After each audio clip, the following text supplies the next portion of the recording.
No problem. What's up, everybody? Hope everyone is having a safe and great night so far. We have an amazing group of guests with us this evening. All thanks to Brad for setting this up. Thank you so much, man, for inviting me and just setting this whole thing up, Brad. I greatly appreciate it, man. We'll start off with John Michaels. If you're familiar with the Atlanta sports area, man, University of Miami sports, he is the go-to guy to listen, if it's the Atlanta Hawks, the Atlanta Braves, Miami Hurricanes, man, he is the go-to guy. Then we got D Money from Canes Insight. His pregame speeches are just legendary, guys. I mean, he's a young Jimmy Johnson, the making. If that guy does pregame speeches before every game, Miami's winning by 40 easily. Then we got X from Caneville. That's probably the best YouTube platform out there covering high school sports and Miami Hurricanes football. We got Chris from Canes Legacy, who contributes to the Canes Insight dynasty. Last but not least, Mike McCoy joining the show. He is the voice of the student University of Miami radio station 90.5 WVUM. 1 minute in, we got 73 people on the show. Brad, kick it off, man. What you got for us? Paul, thank you again for having me, man. And as you guys see, we have a great guest in front of us. We got more stars than The Departed right now. I mean, look at the lineup, fellas. You got guys that are killing it on YouTube, guys that are killing it as far as covering our Hurricanes football. And this is the time, guys. As you guys know, you saw the bomb by Manny Diaz earlier today. We're hoping some big news, hopefully soon. But in the meantime, we're going to kick it off and talk about some recruiting. So we'll dive right into let's go into this 2020 class real quick. Just ask one or two questions as far as the expectations of the guys currently on the football team. So we'll start around the round table, of course. What I want to know from you guys is who is your top player to watch as far as this 2020 class, but it cannot be Avante Williams or Jalen Knighton. Give me somebody you're looking at. Let's start with John Michaels. John. You got to look at wide receiver, and my guy, and he's not the biggest name, but Xavier Restrepo. It's just something about that kid. He reminds me of Braxton Berrios, and with a new offense, with the way that they're going to throw the football all over the field, Mike Harley, your ass is on the line. You know, Mark Pope, it's time to step the fuck up and do something. And sorry if I'm not supposed to cuss here. It's a Saturday night. But these guys got to step up. If not, you're going to see guys like Xavier step in. He looks like an old-school Miami Hurricane. May not be the biggest, may not be the fastest, but he's outworking everybody. And I'm seeing the videos with him. And I just think in this offense, when you've only got 4 guys coming back from a year ago, you really have opportunities for one of these young kids to step in. And for some reason, I just feel like he's the one that's going to make a play, whether it's punt return, kick return, or catching some passes. I love it, John. Like you explained, man, his work ethic is tremendous, man. He is one of those guys. When you think of a dog, you think of Xavier Restrepo, Khalil Brantley, Tim Burns. I mean, these guys are blood, sweat, and tears is orange and green, and that's what we need on the football field. D Money, man, let's go to you. What you think? You know, similar to Restrepo, I think the guys that play early tend to be the smart guys. You know, intelligence to play early is key because if they can't trust you mentally, you're not going to play. So Restrepo's one, and Jalen Rivers. You know, offensive line, you'd like them to develop a little more, get a mustache, ideally. But with him, everything I hear about him is just how smart he is and how committed he is. And he's got the size, you know, he can bend, he's got the tools.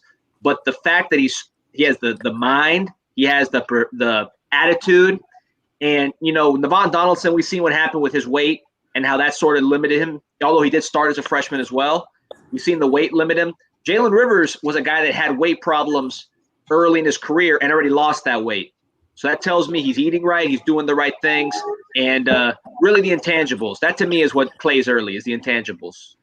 Absolutely, D Money. And you talked about him being smart. We talked to Ja'Kai Clark a couple days ago, and he was going in depth as far as how easy this play scheme is now, as far as the play calling and how learning the plays.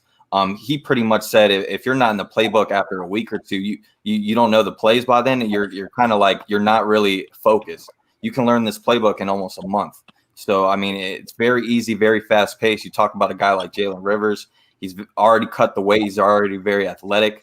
You're going to need a versatile offensive line in this fast-paced offense, doubling in offensive plays.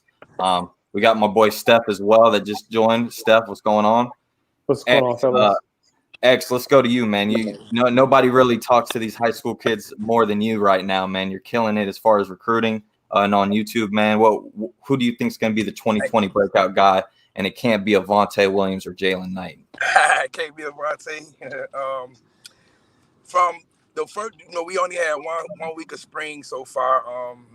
While we were there, two guys stuck out on offense to me, and Jalen Knight was one, and then Keystone Smith was the other. Keystone Smith is fast vertical. He's going to be a vertical threat in last week's offense. Last couple of days I've been watching SMU offense, and just trying to figure out, like, with our athletes, how would it look, in Miami? And I'm kind of scared for other teams, man, because we have speed, man, with Wiggins, with Pope, and this guy Keystone, like I said, Keystone Smith, man, they got speed and they gonna run, and Knighton was looking like running back one, and that's nothing to say down on Cam Harris, because obviously Cam Harris is the guy this year, but Knighton came in and he was ready, like even the players was like, oh, you sure that's a freshman? Yeah, that's a freshman.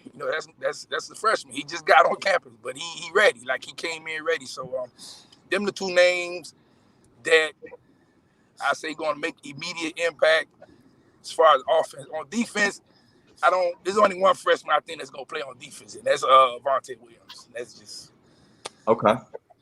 Yeah, I was going to say, man, you mentioned Keystone Smith. That's a guy who obviously has the wheels. We kind of got on him a little later. He kind of popped out of nowhere thanks to Rob Likens and a couple other guys on the staff.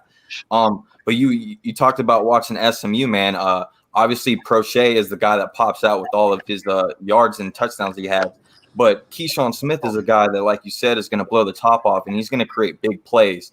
So you look at that second guy that SMU had. They had a guy named Roberson Jr., I think he had over 800 yards, averaged about 50 yards per play, and had about 7 or 8 touchdowns. So you compare that to our recent wide receiving group last year with the type of offense we ran. I believe our number one receiver wasn't even up to that as far as stats. So, I mean, it's kind of mind-blowing when you're going. KJ was like, he had 50-something catches, probably like 11 or 12 yards a catch, that if that. The last couple of years, our offense, we haven't been vertical. Like, when we seen the couple of games that Wiggins went vertical, everybody was like, oh, that was like, hold on, this is Christmas to us. But this year is going to be a lot of vertical because it's too much speed. Absolutely. Chris, with Kane's Legacy, what do you think, man? Well, I know that we can't say Knighton, and I'm okay with that because I'm thinking it's the other back, honestly, on the offensive side. And I know Knighton blew things up in the spring, and he's got the crazy speed and all that, but like, we forget how long how long Chiney has been like this guy that Canes fans have needed to get in the program. And honestly, when you look back, like Monster said, we look back at the SMU offense, the Auburn offense, even what he did at UConn. What Lasky likes to do is to have two backs that can play every single down. Like, have them out there for entire drives if they can. And when one guy gets hot, he'll ride him all the way up and down the field. And I think Chiney's a guy who physically can come in right away, like day one, and get those carries. Like, I think we were talking yesterday about, like, the number 2 back last year for SMU had 150 carries. Like, top back had 225. Like, I think Chiney could walk into a college program and have 150 carries next year if they needed him to do it. I don't know if we will, but if he starts getting hot in these games, we're not going to take him out and say, okay, Cam, go back out there. I think we'll just let Chiney ride. So on offense, I think he might be the guy that comes in and gets some good playing time. Absolutely, man. Great point. Mike, what you think, man? Hey, hold on. Can I say something about Chiney? Yeah, go ahead. One thing I would say about Chiney, if you been watching Chiney in high school, I've been watching him for 4 years. The man has an NFL prototype body right now. So his body is prepared to be an every down back. Like, you gonna hit him, he gonna bounce back up. He has a body like kids in high school is not supposed to have. Kids coming out of high school not supposed to have. Yeah, I mean, Mike, that's a great question. I mean, that's a great answer, X. I mean, for sure. I actually saw someone just bring this up. This is a good question to ask Mike, as far as who he thinks as well. But I mean, are we expecting this much from a true freshman? I mean, do you guys think that we're kind of holding them to higher standards? I mean, what do you think about that, Mike? Who's your guy? I mean, you think about the whole higher standards? Go ahead. I mean, hopefully not, right? Because then that means that depth is a huge issue, and supposedly we're getting away from that. So hopefully we don't have to lean on production from a freshman as much as we're talking about. But I mean, it's not a bad problem to have if we're having freshmen contribute. That means, and I'm going to go ahead and answer your first question now. I'm talking best case scenario. Everybody's healthy, everybody gets enough playing time, and everybody playing up to their potential. And it's funny because I've actually flip-flopped on this a lot, but why not the second highest rated guy in the class, Chance Williams, the best pass rusher in the state of Florida? And the way I'm looking at it is like this. I know that he's, is a log jam at the position. I get it. I know that. But I was looking at it at the standpoint from, why not looking at it from a position where somebody is going to have things around them be really easy? He's going to have a rotation, okay? He's not going to be dependent on a lot to produce. It's going to be situational for him if he gets on the field. If he doesn't redshirt, I don't think he's going to redshirt. But like I said, he's going to be in a position where D tackles, everybody at Miami knows what the D tackle position is like. We haven't had a great one since since Willis, right? Just Gerald Willis. I get it. But if Nessa can live up to his expectations, that's what this D-line is missing, a D tackle that can be consistently in the backfield all the time. That'll make the linebackers play better. It'll help the pass rush. And with, you look at the position right now, we put the roster real quick. Roche, Harvey, Rousseau. You got Jalen Phillips on the inside. You got Deep, Harrison Hunt. You got Quentin Williams as well. You also got Christian. We don't know how much we're gonna have the strikers come in off blitzes or anything like that. So that's how I was looking at it. You put a little bit of restrictions on my on who to pick. I probably would have said Tay because he's interchangeable. I'm thinking he probably wouldn't have just stayed at safety, but I got to answer within the rules of what you put in there. So I'm gonna go ahead and say go on a limb and say Chance, the best pass rusher in the state. For sure. Yeah, man, I had to put a little restriction on it just because I thought it would have been too easy to answer it with Jalen Knight and Avonte Williams, man. I think those are going to be two guys you're going to be hearing on Green Tree pretty much every practice, and you'll be seeing a lot of highlights of them on SportsCenter in the future. Steph, man, let's end it with you, man. What you think? As far as a freshman that we can expect to see some things from on the field, yep. I think someone that doesn't get talked about a lot because he wasn't that ballyhooed, but I think Restrepo could definitely see some time on the field. I think because of his IQ, we don't really know what we're getting out of the receivers, right? I mean, we have Harley, who's a senior, but he hasn't really lived up to the bill.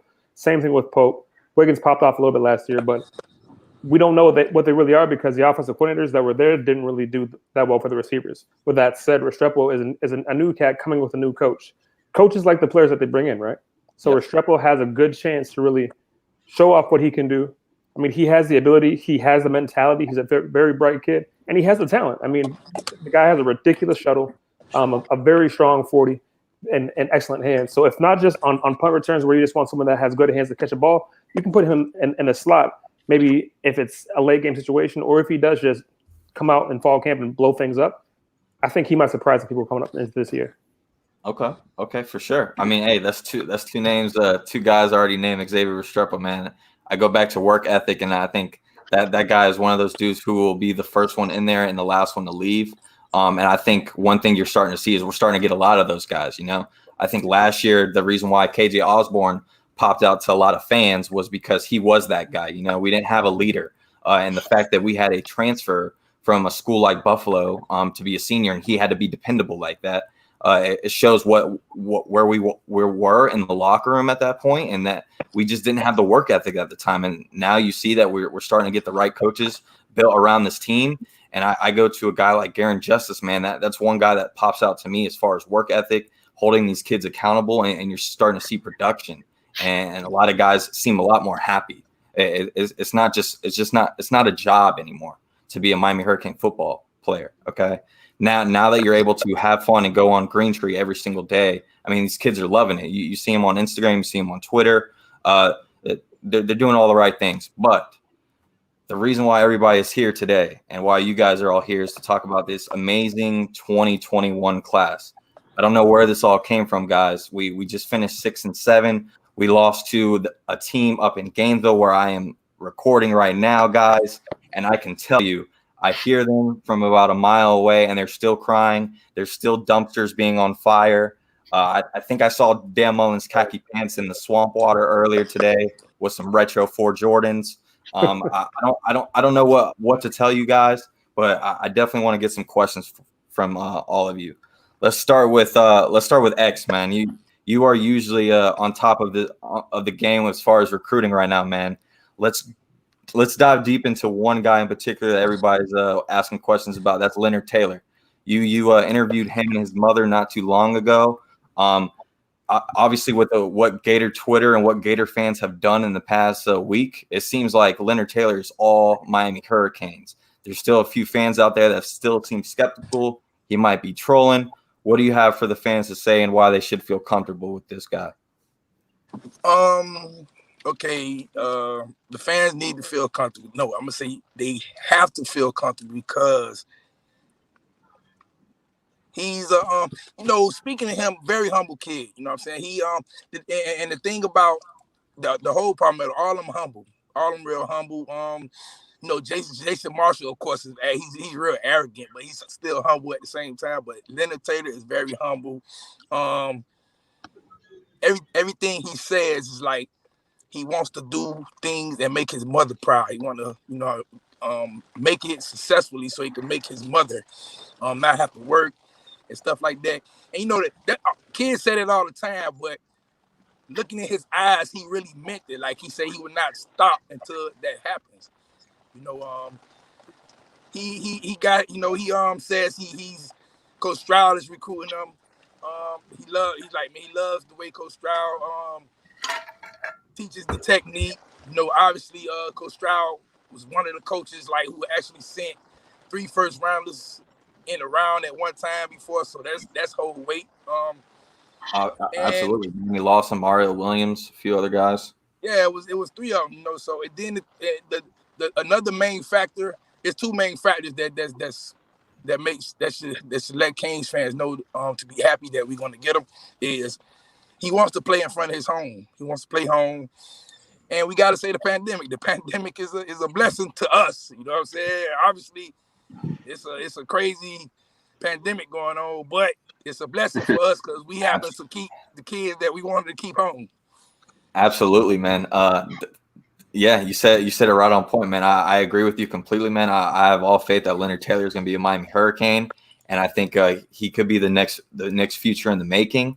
And I think you're going to see some bright things ahead of him, and hopefully he brings a few more teammates along with him. We'll find out shortly, hopefully. But D-Money, man, I got a question for you. You follow these high school kids from the minute it seems like they're born to the minute they leave college, man. You know everything about them. And X was talking about blessings. And you want to talk about blessings, man. I'm looking at the safety room in particular. You talk about the safety room, man.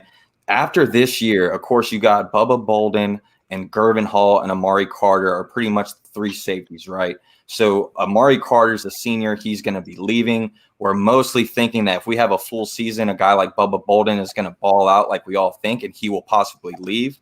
So then you're pretty much down to Gervin Hall that might stay after next year, okay? So let me read you off a few names, D-Money, as far as what our safety room could possibly look like next year.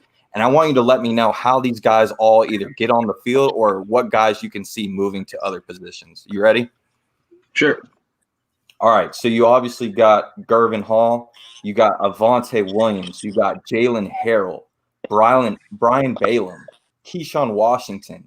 And then you start to add these guys like Cameron Kitchens and James Williams.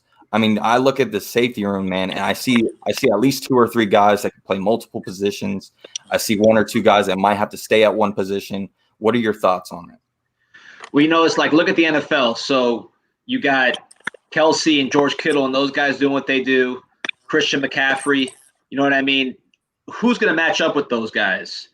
And as the game gets a little less physical size-wise, and the passing game becomes bigger, but you still need to have guys that can tackle and perform in that side of the ball, or that side of the game. The safety position becomes, to me, more important. You just saw Jamal Adams get traded for what, 2 first-round picks? So guys that can do a lot at safety, to me, are critical, just with the way the game's going. And all the guys you just listed, different bodies. So, James Williams, 6'5", 220, that's a whole different category. It's like an Isaiah Simmons from Clemson, that type of body. Or even a Derwin James, maybe a little bigger than that. Then you talk about Jalen Harrell, a kid who played corner at Central. So he can cover. But I've seen him up close. The guy is huge. We don't talk about Jalen Harrell's size. Jalen Harrell is huge. So that's a potential striker. Avante Williams, I don't see him as a pure Ed Reed type, personally. I think he's going to be a guy that you move him around. I've heard the comparison Buda Baker. And I actually pulled up Buda Baker's numbers from Washington when he was a recruit. And you put his numbers next to Avante, identical, coming out of high school, physically, 40, the whole 9. So that was a guy that got moved around a lot, used his physicality and his quickness and his suddenness in different roles. Keyshawn Washington, more that striker type body. He played everywhere, for South Dade. So all these guys have different types of bodies. I think Balome is going to be more your traditional safety. I saw him at Paradise up close, and he was great at Paradise. He was getting his hands on a lot of footballs, just kind of your classic safety, does a little bit of everything. Who else is in that room, man? Cam Kitchens. Cam Kitchens, the guy, again, I think he's more of your classic safety like Balome. Duaso, who's one of my good friends, was his coach at the 7-on-7 level, and he's trained with him during this pandemic as far as weight room. He says this guy is, from an intangible standpoint, off the charts in terms of leadership, intelligence, charisma. He's just that guy. When you see him talk, he has that leadership vibe, and he's all about football. So I think that room is going to bring a lot to the table in this team. It's going to be kind of the identity of the defense, and they're all going to do a little something different. But that is becoming a strength of the team, I think, for the next generation coming up. I mean, you brought up the Buda Baker comparison, man. I've never heard of that comparison until now, and it fits perfectly, man. And you bring up a guy like Cam Kitchens. Me personally, that is probably my favorite recruit coming in this 2021 class. I have a lot of expectations for a guy like Cam Kitchens. People kind of wrote him off as soon as we got the James Williams. They kind of forgot about him. But, I mean, we bring up a legend in South Florida like Larry Bluestein, a guy like Larry Bluestein who could come out and put his name and his credibility out on the line and say a guy like Cam Kitchens, he feels like could be the best safety in Florida. That's over James Williams, everybody. I mean, so a guy like Cam Kitchens, yes, he goes to Miami Northwestern, but if a lot of people don't know, he actually goes to school at William Tutt. So you guys were bringing up his IQ. The kid is very smart, very intelligent. He brings a lot of qualities to the table. I have a lot of high hopes in him. John, going to you, my man. I know you're going to bring the energy with this one, man. A lot of people are looking at the recruiting right now, man, and it looks like we got 3 spots left, okay? And a lot of people are going back to this logic where I understand it at times, but we got to look closely at this. Do you think we need to take a quarterback in this class with 3 spots left, or do you feel like we may be reaching for a quarterback we might necessarily need just to fill that quarterback need, or do you think we need to go after bigger guys like I might mention later on as far as targets? Jason Marshall, you take him. Corey Collier, you take him. Leonard Taylor, you take him. That's it. If those are our 3 spots, those are the 3 guys I want. If Jake Garcia wants to come, Nick Saban has made a living of finding a way to maneuver the scholarship way. They'll bring in 27, 28, 29 guys and count one towards 2022 or count backwards. That's where you hate it. And I feel terrible saying this, but this is where you hate to see that Manny gave walk-on scholarships. It's a great moment. The kids deserved it. But when you start to get into another recruiting class and you go, shit, I really could use an extra 3 or 4 scholarships, that's what you got to do. I'm not one that rushes to bring a quarterback in unless it's the right quarterback. If Jake Garcia wants to come across country and play quarterback, you find a spot to put him on the roster. I'm not going to go run and put a 3-star kid on there or a 2-star kid that may never play. Because you think about next year, you still have Tate Martell, whatever he may be. You still have N'Kosi Perry. We know that he can at least win you some games in the ACC. And then Tyler Van Dyke's going to be a guy that's going to fight for the job. if this offense is what we all think it's going to be, and Lord knows I've watched enough SEC football, Brett Lashley, to know that you get a kid that can move around a little bit, you're going to put up some points. If this offense is as simple as it really is, I think N'Kosi Perry could come in here and throw for 3,500 yards and 30 touchdowns. I think somebody like Tyler Van Dyke as a redshirt freshman can come in a year from now and really bring the noise. So I'm not overly concerned of bringing a guy in just to bring one in. I need talent. And I know a lot of people have said, oh, you don't take Collier because you guys just mentioned the safety room, how loaded it is. The hell with that.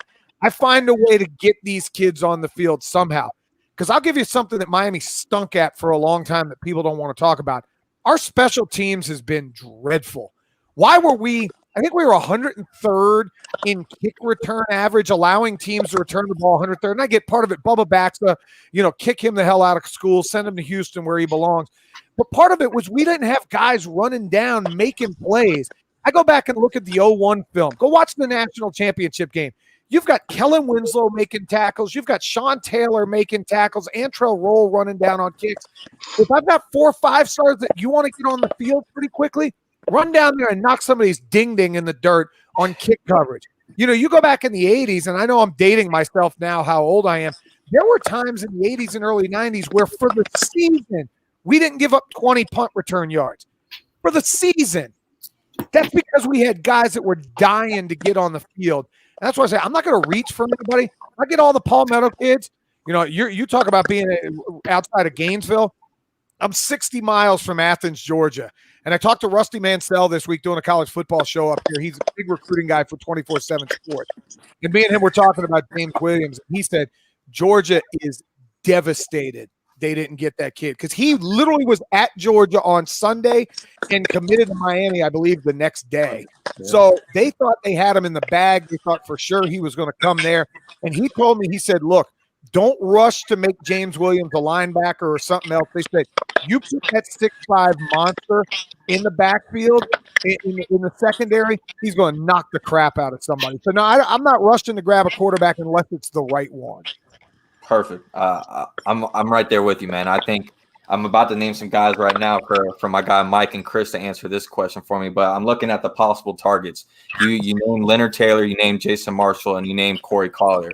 Let's just say for some weird reason we land 2, but we don't land Corey Collier. He ends up deciding, hey, I fit better in the Florida defense, or maybe Corey Raymond at LSU gives me the green light and I go over to LSU. So now you have 1 spot left remaining. A lot of people are bringing up Savion Collins right now as far as maybe Savion Collins might not be a take.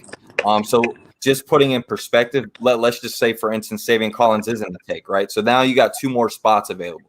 Mike and Chris, I'm about to name you guys some possible targets that the University of Miami has definitely reached out to. Let me know what you guys think about these guys and who you would pick as your 2, all right?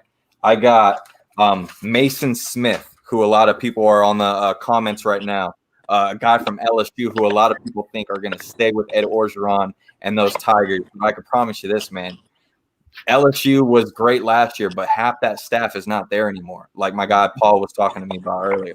It's a different staff right now. And when you look at the Miami staff, we got about 10 guys who I could honestly say have built truly great relationships with these kids and are very dependable, and you can look them in the eye and you could actually feel confident that these coaches are going to have your back and they're going to put you in the right situations, which we didn't have before. So you look at a guy like Mason Smith. You also got Chase Smith as well. You got Jake Garcia, Brock Vandergriff. You're also going to have Marcus Tate, Christian Lay as well. You even got Markevius Brown. I know we talked about another corner. That's another guy that jumps out as far as one of the only cornerback prospects left that we're probably looking at. What are y'all's takes as far as what are some guys that you would probably recommend going after if they're available? Well, I think if Mason Smith wants in, he's in. We'll get him in the door. We'll give him whatever he wants. That's a kid that probably 2 years from now he could be a top 10 pick the way the skills he has. But and Vandergriff too, same thing. He's that kind of elite level quarterback. Of the group, if we talk all about behind the scenes, there might be some conversations being had. If there's a blue chip tackle that wants in, and I know we've got some really good guys in this class, but you get all the tackles. Get the tackles in and see what you can do. Worst case scenario, slide them inside if you have to. But we saw what happens when you don't have tackles in the pipeline that you're developing and get ready for a college football game. That you struggle. You can't put a regular freshman out there. You really don't even want to put a redshirt freshman there. But of the guys that I think are maybe not quite with the green light yet that we can come back and get later, Chase Smith is the first guy at the top of my head, because if we didn't get James Williams, I would assume Chase Smith would just take that spot as the dude who could play safety, could play striker, probably just bulk him up a little bit more and make him more of a legitimate linebacker. Like, that's a dude, and it's a legacy too for Miami.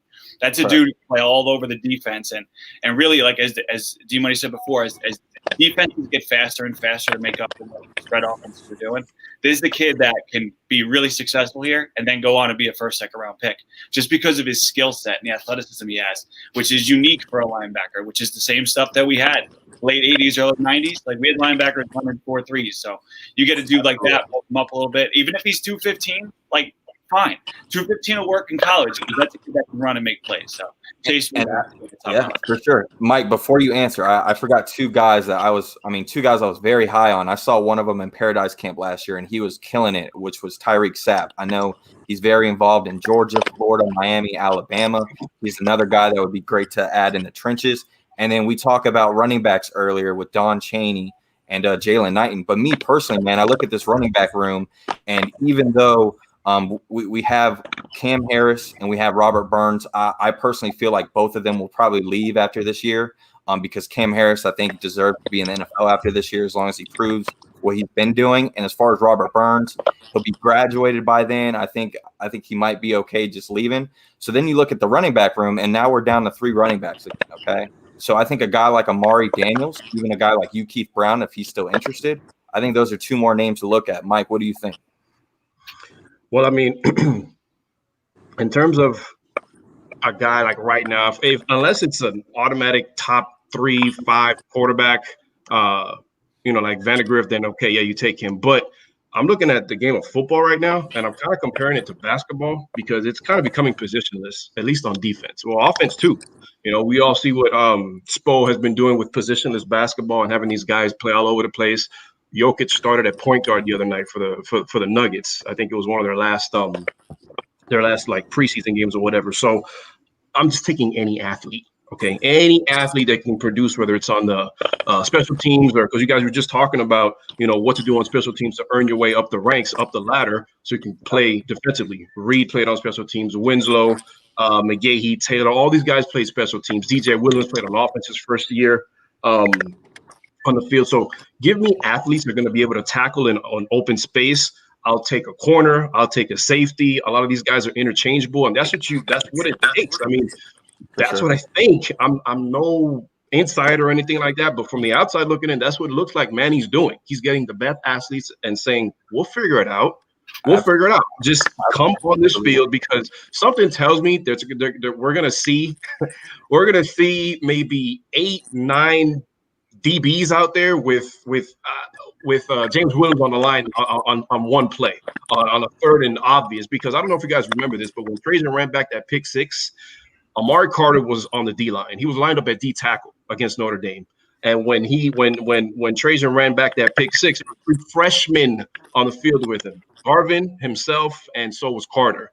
And it wasn't until like the 100th time when I saw the highlight, but Amari Carter did line up as a defensive tackle on that play. He came off, play. He didn't end up rushing, but still, that's something Jay Williams can do. I think, to answer your question, unless it's a can't miss quarterback, and you don't need to reach for one in this offense, because I think a lot of quarterbacks, and that's no slight on the top quarterbacks out there, you take an athlete, the best available. Man, you mentioned athlete and special teams, you and I think John did. And we were discussing a little earlier of guys you might possibly drop. And I think a name that came up on the timeline in the past couple of weeks was a guy like Malik Curtis. Yeah, he's a 3-star, but when you put on his film, you want to talk about special teams, you want to talk about electric. That is a guy that, honestly, you look at him and he pops. He reminds me of a Devin Hester. He reminds me of a Travis Benjamin.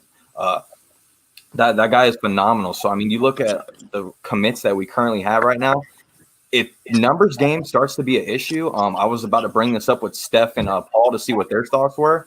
if numbers game is an issue, it's going to be pretty tough of who we think about dropping and who we think about adding if some of these guys we mentioned are interested. Now, as far as Steph and Paul, there has been a little rumor going around. We obviously don't know if it's true or not, but there could be something going around along with this COVID situation where we could possibly have more scholarships. If that is the case, how do you feel going forward as far as this cap room not being a situation?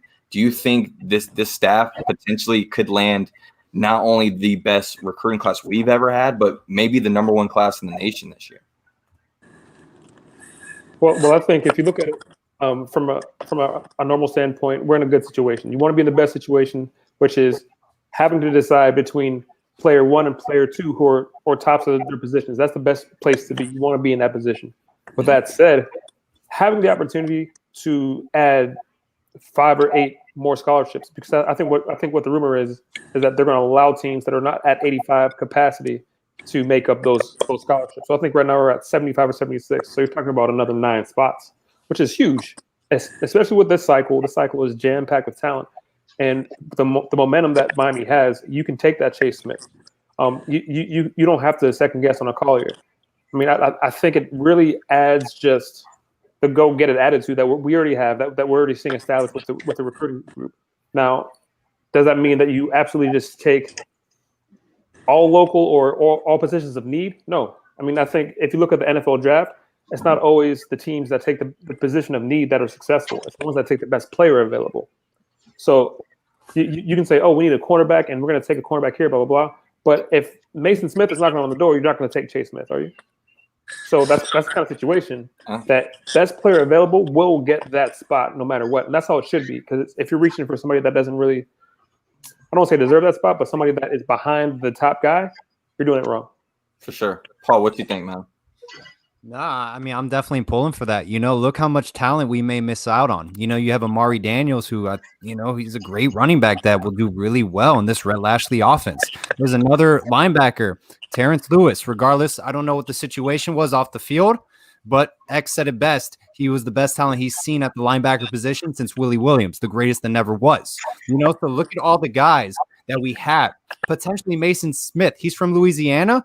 That's a very tough place to snag recruit now, unless you just won a national title. But it seems like Miami is in his favor. They weren't before. We've seen that with Jason Marshall Jr. We saw that with Leonard Taylor. We saw that with James Williams. So there's a lot of momentum on Miami's side.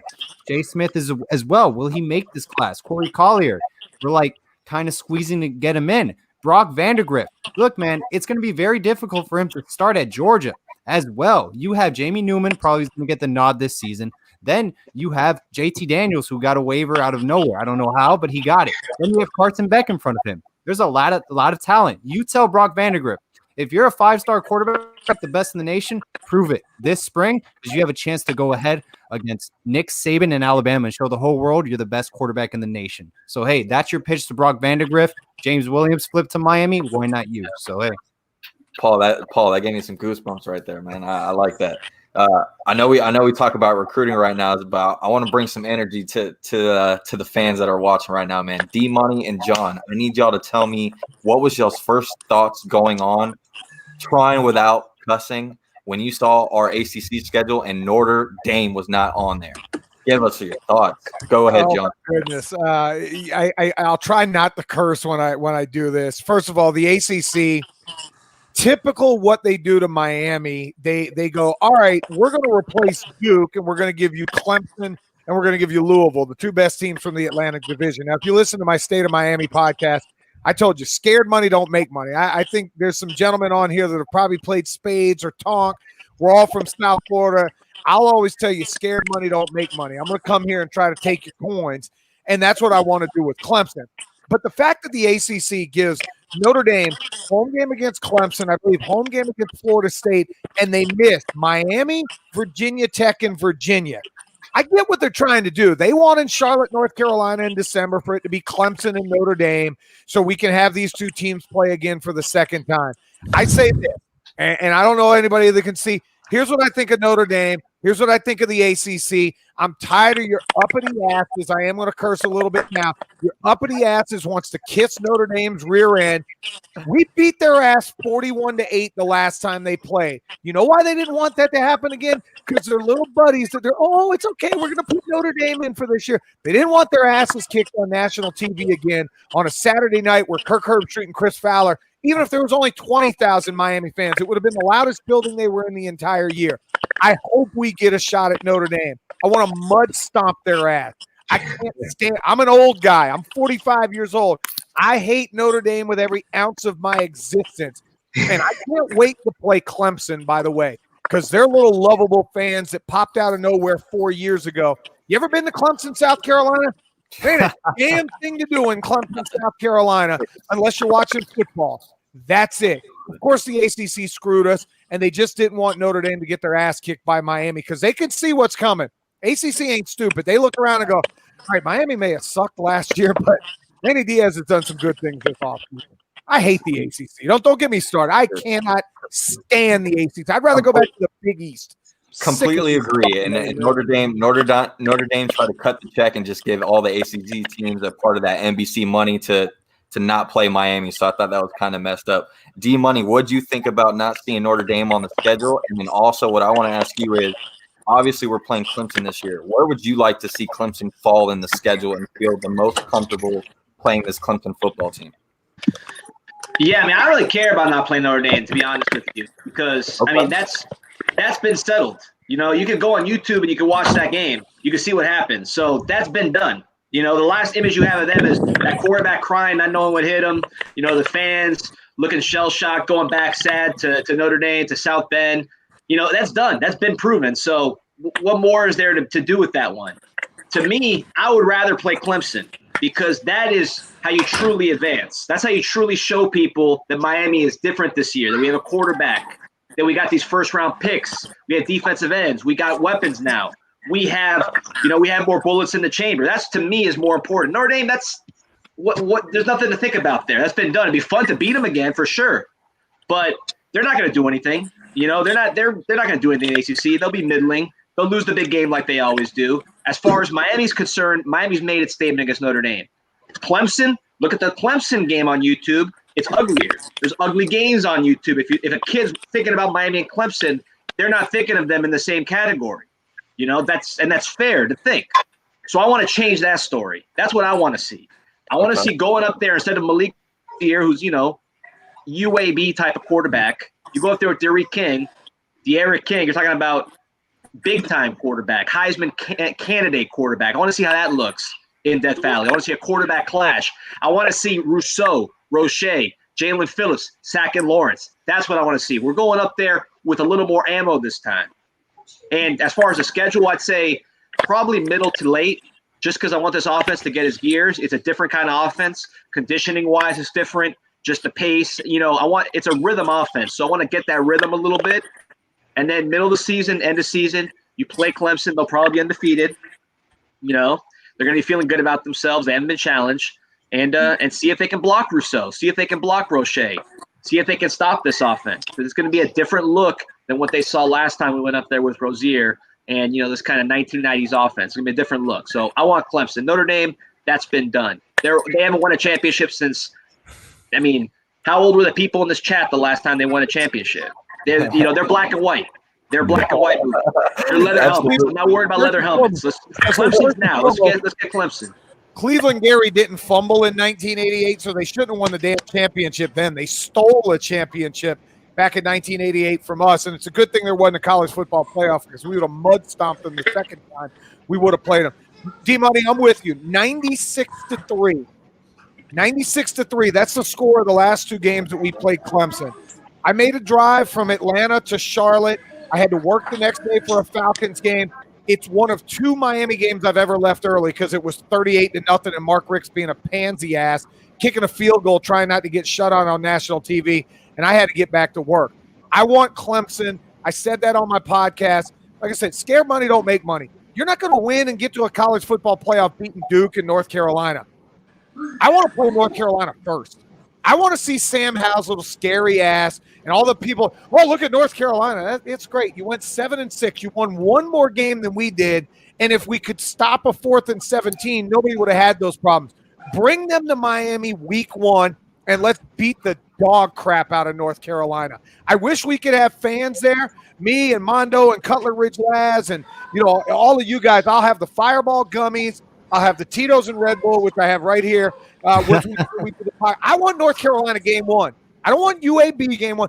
Bring North Carolina, Miami, and let's whoop their ass game 1 and send them back and get them ready for basketball. Hey, absolutely, man. I completely agree with you. And D Money brought up as far as rewriting history as far as playing Clemson. I could tell you right now, I mean, X as well has talked to plenty of these recruits. In the past week or so, I've talked to a few as well. And the one thing that stood out to me the most was all these kids that we are getting in this recruiting class, they believe the same way we are talking. They all want to rewrite history. This is their story. It's their time to change the football program. And honestly, every single kid that has committed to this program, you see that they have shut down recruitment. They're not playing games. When I talk to a guy like Khalil Brantley, like a guy like Tim Burns, I asked them before the schedule came out, hey, man, what do you think about playing Notre Dame? Like, you think if you were in that spot, you would want to play Notre Dame? You know what they told me? They said, nah, I want Georgia. I want Bama. These guys have a different mentality, man. When I talked to Tim Burns, he was telling me that he was mad. He gets mad playing his mom in basketball one-on-one. He won't let her win. He's a winner. This is what they're made to do. When you got winners and you multiply them on the football team, it starts to carry over, man. It's an effect, and I think you're going to see it this year, especially with the coaching staff. Mike, what do you think about Clemson? Where would you want to play him, Mike? But no later than the second week, and everybody's thinking, what the hell? Why? Like, why? What's going on? Well, I'll tell you why. Worst case scenario, you lose, right? When's the best time to lose? Early. I get it. It's a shortened season. I get it. 8, 9, 10 games, however many we're playing. But if you rattle off 8, 9, 10 wins in a row, who's going to remember about that first loss? Number 2, spring workouts were cut short. Summer workouts have been individualized, and everybody was doing things in a row. Everybody's just now coming back, so everybody's kind of off kilter. They're not going to be 100%. We're not going to be 100%. Who knows if the game's going to resemble like last year, week 0, when everybody was in Orlando watching us play the little brothers up north. But that's the kind of game I would think. Yes, we're installing a new offense. I get it. But if it's as simple as it seems, I don't think with an experienced quarterback who have some Heisman talk around him, I think we'll be all right. But that's when I want to play Clemson, no later than week 2. Fine, if everybody with a tune-up before then, okay. But after that, I mean, it'll be devastating if Miami's undefeated and loses in the second to last week of the end. Because I'm thinking top 4 here, guys. I'm thinking that's what I want, right? That's what you want. That's what you play for. We don't play for conference championships. We play for national championships, and that's what I want. I want to be in the top 4 after all is said and done. Absolutely, man. And you look at what Trevor Lawrence did after his freshman year. People thought he was the phenom. He was the go-to guy. He was going to be the next number 1 draft quarterback, and obviously he still might. But you look at what he did last year as a sophomore, coming off that hype. His first 2-3 games, Clemson didn't look like the real Clemson that we all saw. And you look at what Miami did last year. I mean, Miami probably played their worst football game. We had a lot of bad football games last year, but I promise you, being in Orlando and watching that Florida game, that was one of the worst football games Miami has played combined. And we lost on almost a last play after giving up 10 sacks to a team like Florida, whose receiving core at the time, if you look at it, their receiving core was probably one of the best in the SEC. And we only had 3 or 4 cornerbacks playing that football game. And 2 of those guys, that was their first ever college football game ever playing. And the fact that we held them to that many receiving yards and we were in the game at an early stage of the season, I think Clemson is a perfect. Yeah. It took some missed field goals. I don't know how many we missed. We might have missed another one just now. And a muffed punt by Jeff Thomas in the red zone. That's we gifted them that game. Absolutely. I'll tell you what, and to piggyback on playing them early, that's when I want to see them, because you have a brand new offense, like you said. It's this new offense. No one has seen it, and that's the point. No one has seen it. They can't go back to week 7 or week 6 for Miami football and say, okay, they're going to do A, B, and C when we have this formation on the field. They're going to do X, Y, and Z when we have this person off the field. They don't have Isaiah Simmons anymore. We have the element of surprise 100% against Clemson, because if we get what we want, UAB first game of the season, that'll be your warm-up game. We're not going to do anything other than just let you guys get some conditioning going, and then you're not going to have your full playbook. Clemson will be the first time anyone sees this offense with this type of talent, with this quarterback, with this revamped offense. I mean, I think that is the best time to get them. And on top of that, Clemson struggles week 2 for whatever reason almost every season. Last year they beat Texas A&M by 14, but previous to that, the 3 games before that, they only won by 1 score. So that's the time to get them. That is the time to get them, in my opinion. For sure. And I mean, hey, recruiting's hot. I mean, talking about that, but recruiting's hot right now. So I want to go a little bit back into recruiting for all the fans. And X, I got a question for you, man. A lot of fans are bringing up this guy's name. We talk about how we could possibly land 3 3-star guys. But what a lot of people don't know is we could easily land another 5-star guy. And I'm bringing up a guy named Terrence Lewis out of Miami Northwestern. What are your thoughts on Terrence Lewis? Do you think that Miami could possibly still be in the running for him? Or do you think, similar to some of his teammates, that maybe the best option might be out of state? My personal feelings. Yeah. We are kids. We all have in high school. Things our parents ain't like, coaches don't like. And he's one of them he's been the best at every age in playing. So West, they state titles. He's the best.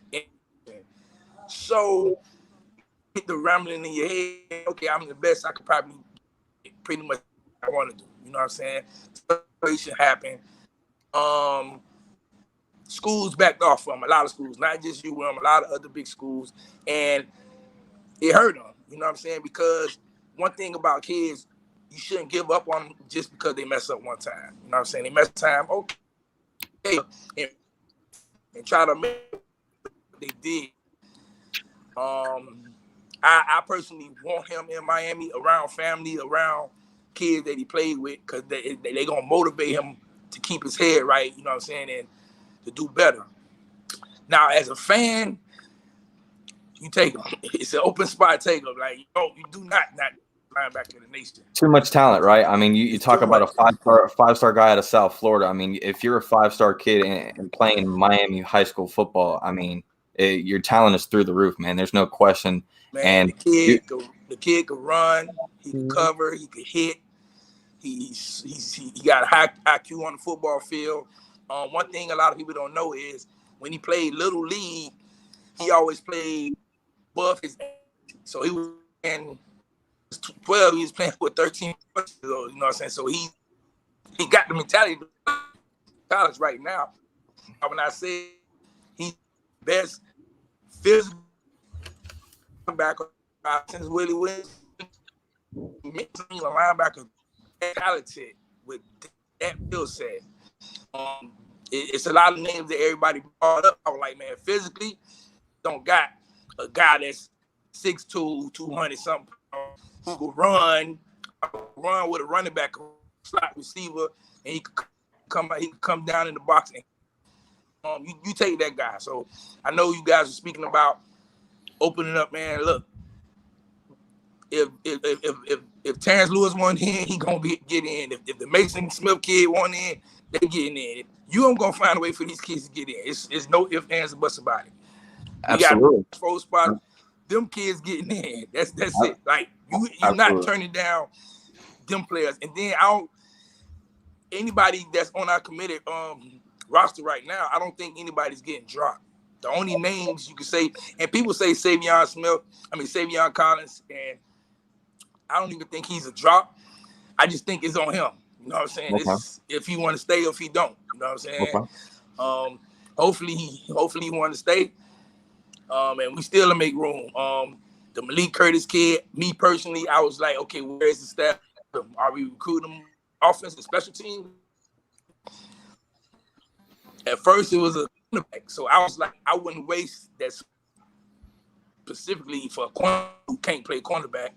Okay. Like, but as you said, we looking at his man, it's fast. You can't teach the speed. He gets in, he gonna move. So it's just that would be like the name I would bring in if it was a drop, and it ain't gonna be a drop. So other than they're gonna make room for whoever. For sure, man. And you talk about giving people second chances. I mean, you saw previous years, Manny Diaz, he gave Jeff Thomas multiple chances. It seems like he gave Jarren Williams a couple chances. It seems like he gave Cleveland Reed another chance, him coming back as well. John, I saw you shaking your head. What were your thoughts on that? See, I have some strong thoughts on giving these kids other chances. And I get it. You're an 18 to 22-year-old. We all made some dumb decisions as 18 to 22-year-old. But if you walk off my school and you tell me I'm going to the transfer portal, see ya. And I had the same conversation on radio in Atlanta when Justin Fields did the same thing to Georgia, and they brought him to the Sugar Bowl, and they let him practice, and then Georgia got their ass kicked in the Sugar Bowl. I said, why are you doing this? Like, if you're a kid and you've made the decision you want to go somewhere, there's times that you got to learn that you got to pay the piper. You got to live with the decision that you've had. And I get it. Jeff Thomas was uber talented, and I got a feeling he's going to make the New England Patriots and actually end up being a better pro than he was a college player. Cleveland Reed, if you've seen the pictures of him, I know you guys have, he looks like he's cut his body up, and he wants to fight to be one of the guards this year with Ja'Kai Clark and whomever else, and DJ Scaife and whatnot. My problem is when you allow that culture to manifest itself, the kids that stay and work their ass off look and go, wait. So you're Jarren Williams, and Jarren literally lives 5 minutes from me. He went to Central Gwinnett High School, which is my daughter should have gone there, but they switched districts. Whole different story. Jarren's a kid that all the rumors were that he was a party kid and didn't always want to go to practice and showed up late. How in the hell is my starting quarterback not the most responsible person on the team? And that's on Manny Diaz. And this is something where Manny, in year number 2, you start the nonsense, bye. I've got kids coming in that might be better than you anyway. And I said this last year, and I said it on Hockman and Crowder. We went 6-7 with you on my football team. You are absolutely 1,000% replaceable. And Manny needs to treat the kids that way. And it's not that I want anybody, trust me, everybody that wears that orange and green, I'd take a bullet for them right now. It's not that I don't want them there, but you cannot give preferential treatment to people that are on the team because the other 72 or 84 scholarship kids look and go, see, he can get away with it. If he gets away with it, why can't I do it? And that's how you go out and you get your ass beat by FIU in a game that should flat out embarrass everybody. I love you, John. Absolutely, bro. Absolutely. I'm with you with you that. Definitely bring the facts. The one thing our team don't have is like John, I know you was talking about the older team, the 2001, the 80 team. The one thing our teams lack right now, and we've been lacking that since forever. We don't have nobody on the team who's a player who's saying, I'm gonna punch you in your face if you do wrong. You know what I'm saying? And you had that with Al Blaze. Like Al Blaze was literally that guy. Like, you do wrong, you finna get beat up. You know what I'm saying? And coach gonna deal with me afterwards, but you're gonna get beat up. We don't have guys holding each other accountable. Like, how does your quarterback goes out and party the night before the game? And so nobody really thought, let me go grab this dude out this party and tell him, like, we really got a game. You know what I'm saying? I don't care if we playing a high school, we got a game. And I'm going to tell you, this year may be even more than anything because what we're dealing with coronavirus, already look at Major League Baseball. The Marlins are idiots. They were at the strip club. I'm not mad at them. I've been to Magic City 1,000 times, and there's a lot of big booties on duty in there. So you can understand why you end up in Magic City. But the point with that is this is a year in college football where accountability is going to be – it's not just going to be on the coaches. We all have gone to college. Some of you, Brad, you're a lot younger than we are. You just recently got out of college. But I think about when I was in college, I could have a baseball game the next day, and there would be times I go, if I get to bed by 4, I'm good. And then 4 comes, and next thing you know, it's 5:30 or 6, and you go, oh, crap. This year, if you do that, you end up testing positive, and you don't play football. And we're going to have to find really, really quickly who the leaders are on this team. Who's the guy that's literally going to grab a guy by the shirt and go, bro, you go there and you get the coronavirus, and the next thing you know, you're not playing football for 2 weeks. You have to have that happen this year. And it's really on Manny Diaz. Put those fucking participation plaques that they were giving away, players of the game. Jarren Williams posted pictures of player of the game after you just lost to North Carolina. Throw that crap in the garbage. I love the bling. I've got 3 chains, I've got rings, I've got all that crap in my house. That's cool for me to wear. Why am I wearing touchdown rings and celebrating down 28-7 at halftime against Virginia Tech? There has to be a time and a place, and it has to be about earning stuff. And until these kids start earning this, you're going to have that entitlement. I mean, I think about with my own kids, and sorry to go off on a complete tangent here. My kids, as high schoolers, my kids can think, oh, my family makes good money. That means I'm rich. No. That means your mom and dad work their ass off. You're going to earn what you get. And the problem is kids come to Miami and have for the past 17 years, and they go, I'm at Miami. I got the U on the side of my helmet. That means I'm going to contend for a national title. And you know why we're not contending for national title? It's not talent. There's been talent at Miami for 20 fucking years. The reason we're not contending for national championships right now is you have too many kids that are being told how great they are before they step foot on campus and do a damn thing. Well, look, why didn't we win a title from 91 to 94, right? Like those stacked teams were still there, but Erickson let things go crazy. But in 95, like a month after Butch Davis gets on campus, James Burgess gets in trouble. Burgess gets in trouble, and Butch suspends him. And even Ray Lewis came out as a young kid, said, you know what, that had to be done. Mm-hmm. It was that mentality. They had to rebuild and get back into the program that led. It took them 6 years after that to finally win one, but like they needed to rebuild that mindset that when Jimmy was there, you might mess up, but you knew you were going to be there on Saturday. Like, I could tell you so many stories about Dennis Erickson. My high school teammate Al Shipman, who's Palm Beach Lakes' head coach right now. Shout out to Ship. Him and I played football together for 4 years.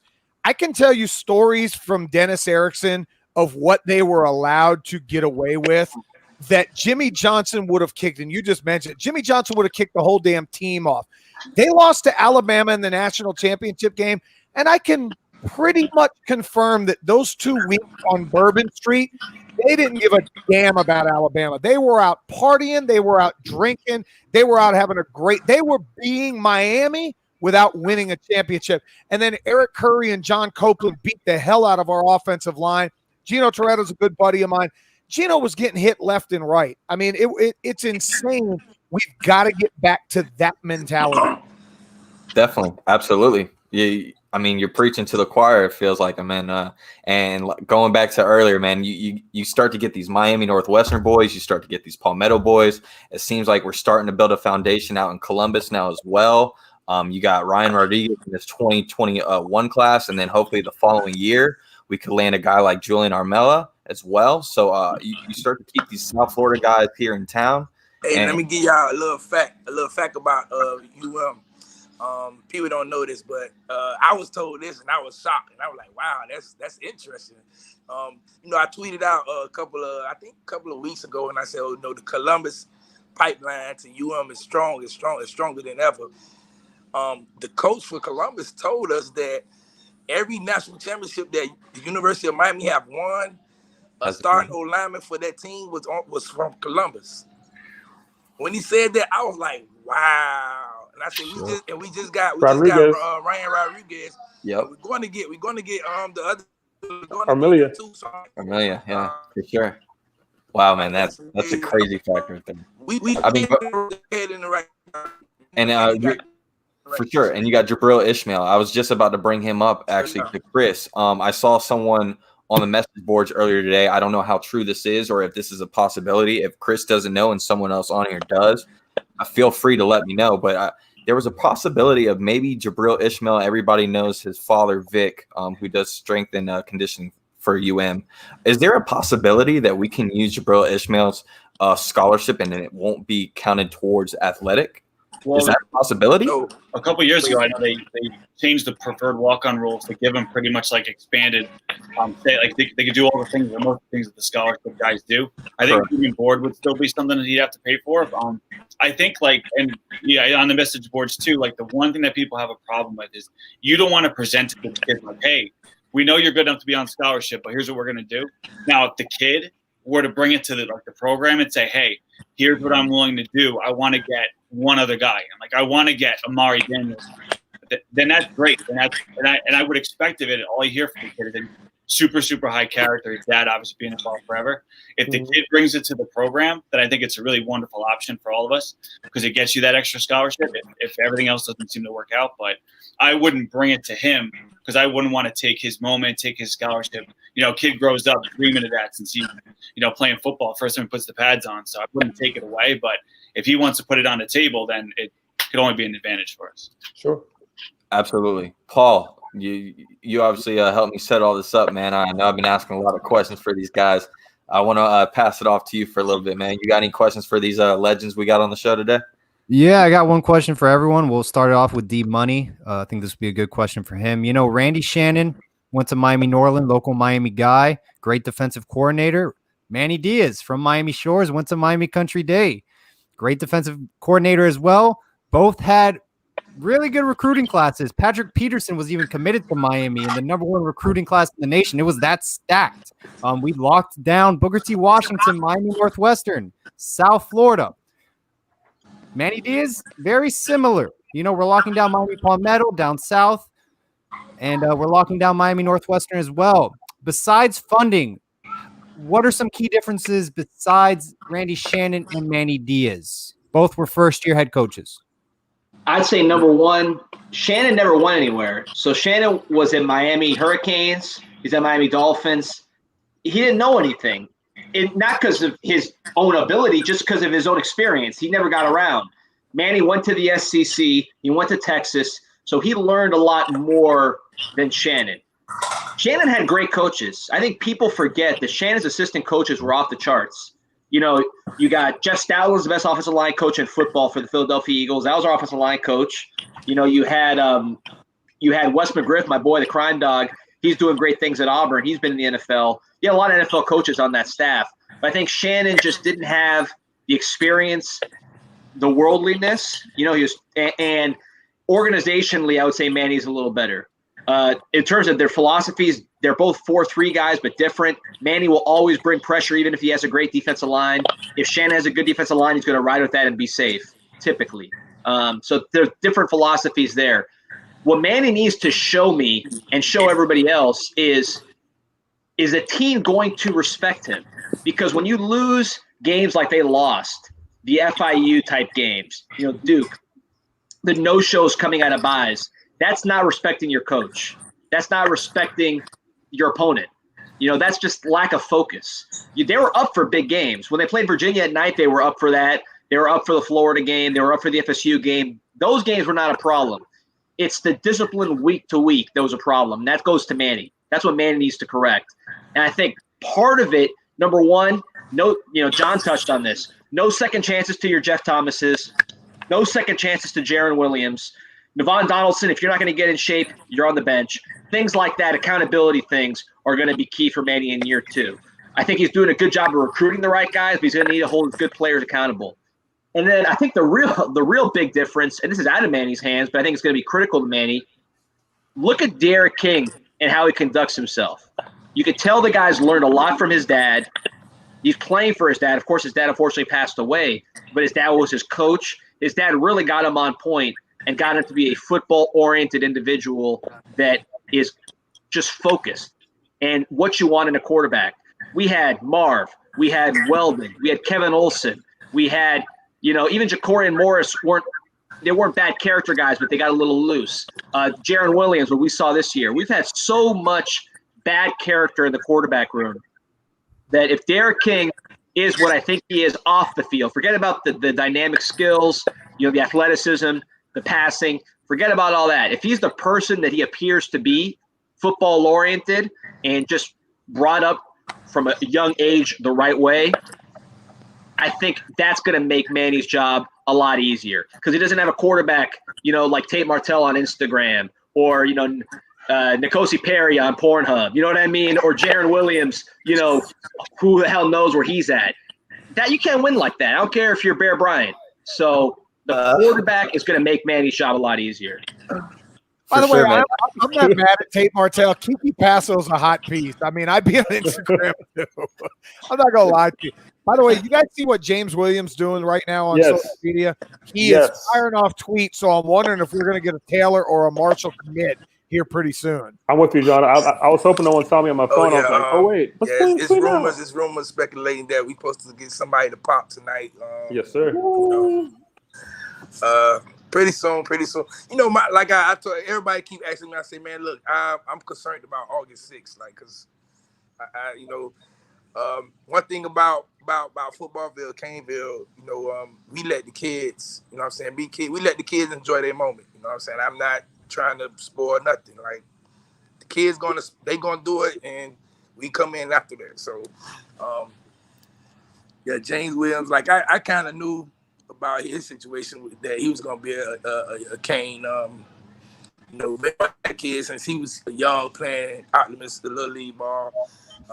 It was a shock that he committed at the time, because I was like, well, it's gonna be signing day, because we already was set like, okay, well, we're gonna be at the signing day ceremony.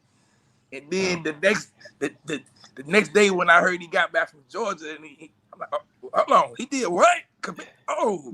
He literally broke the internet, man. He did, man. He did, man. I mean, between that and, I mean, D Money was just talking about things that would help Manny Diaz right now, and I think one big point is a guy named Ed Reed. You know, what we talk about in this day and age, the quote term bags is carried very heavily nowadays as far as recruits in South Florida.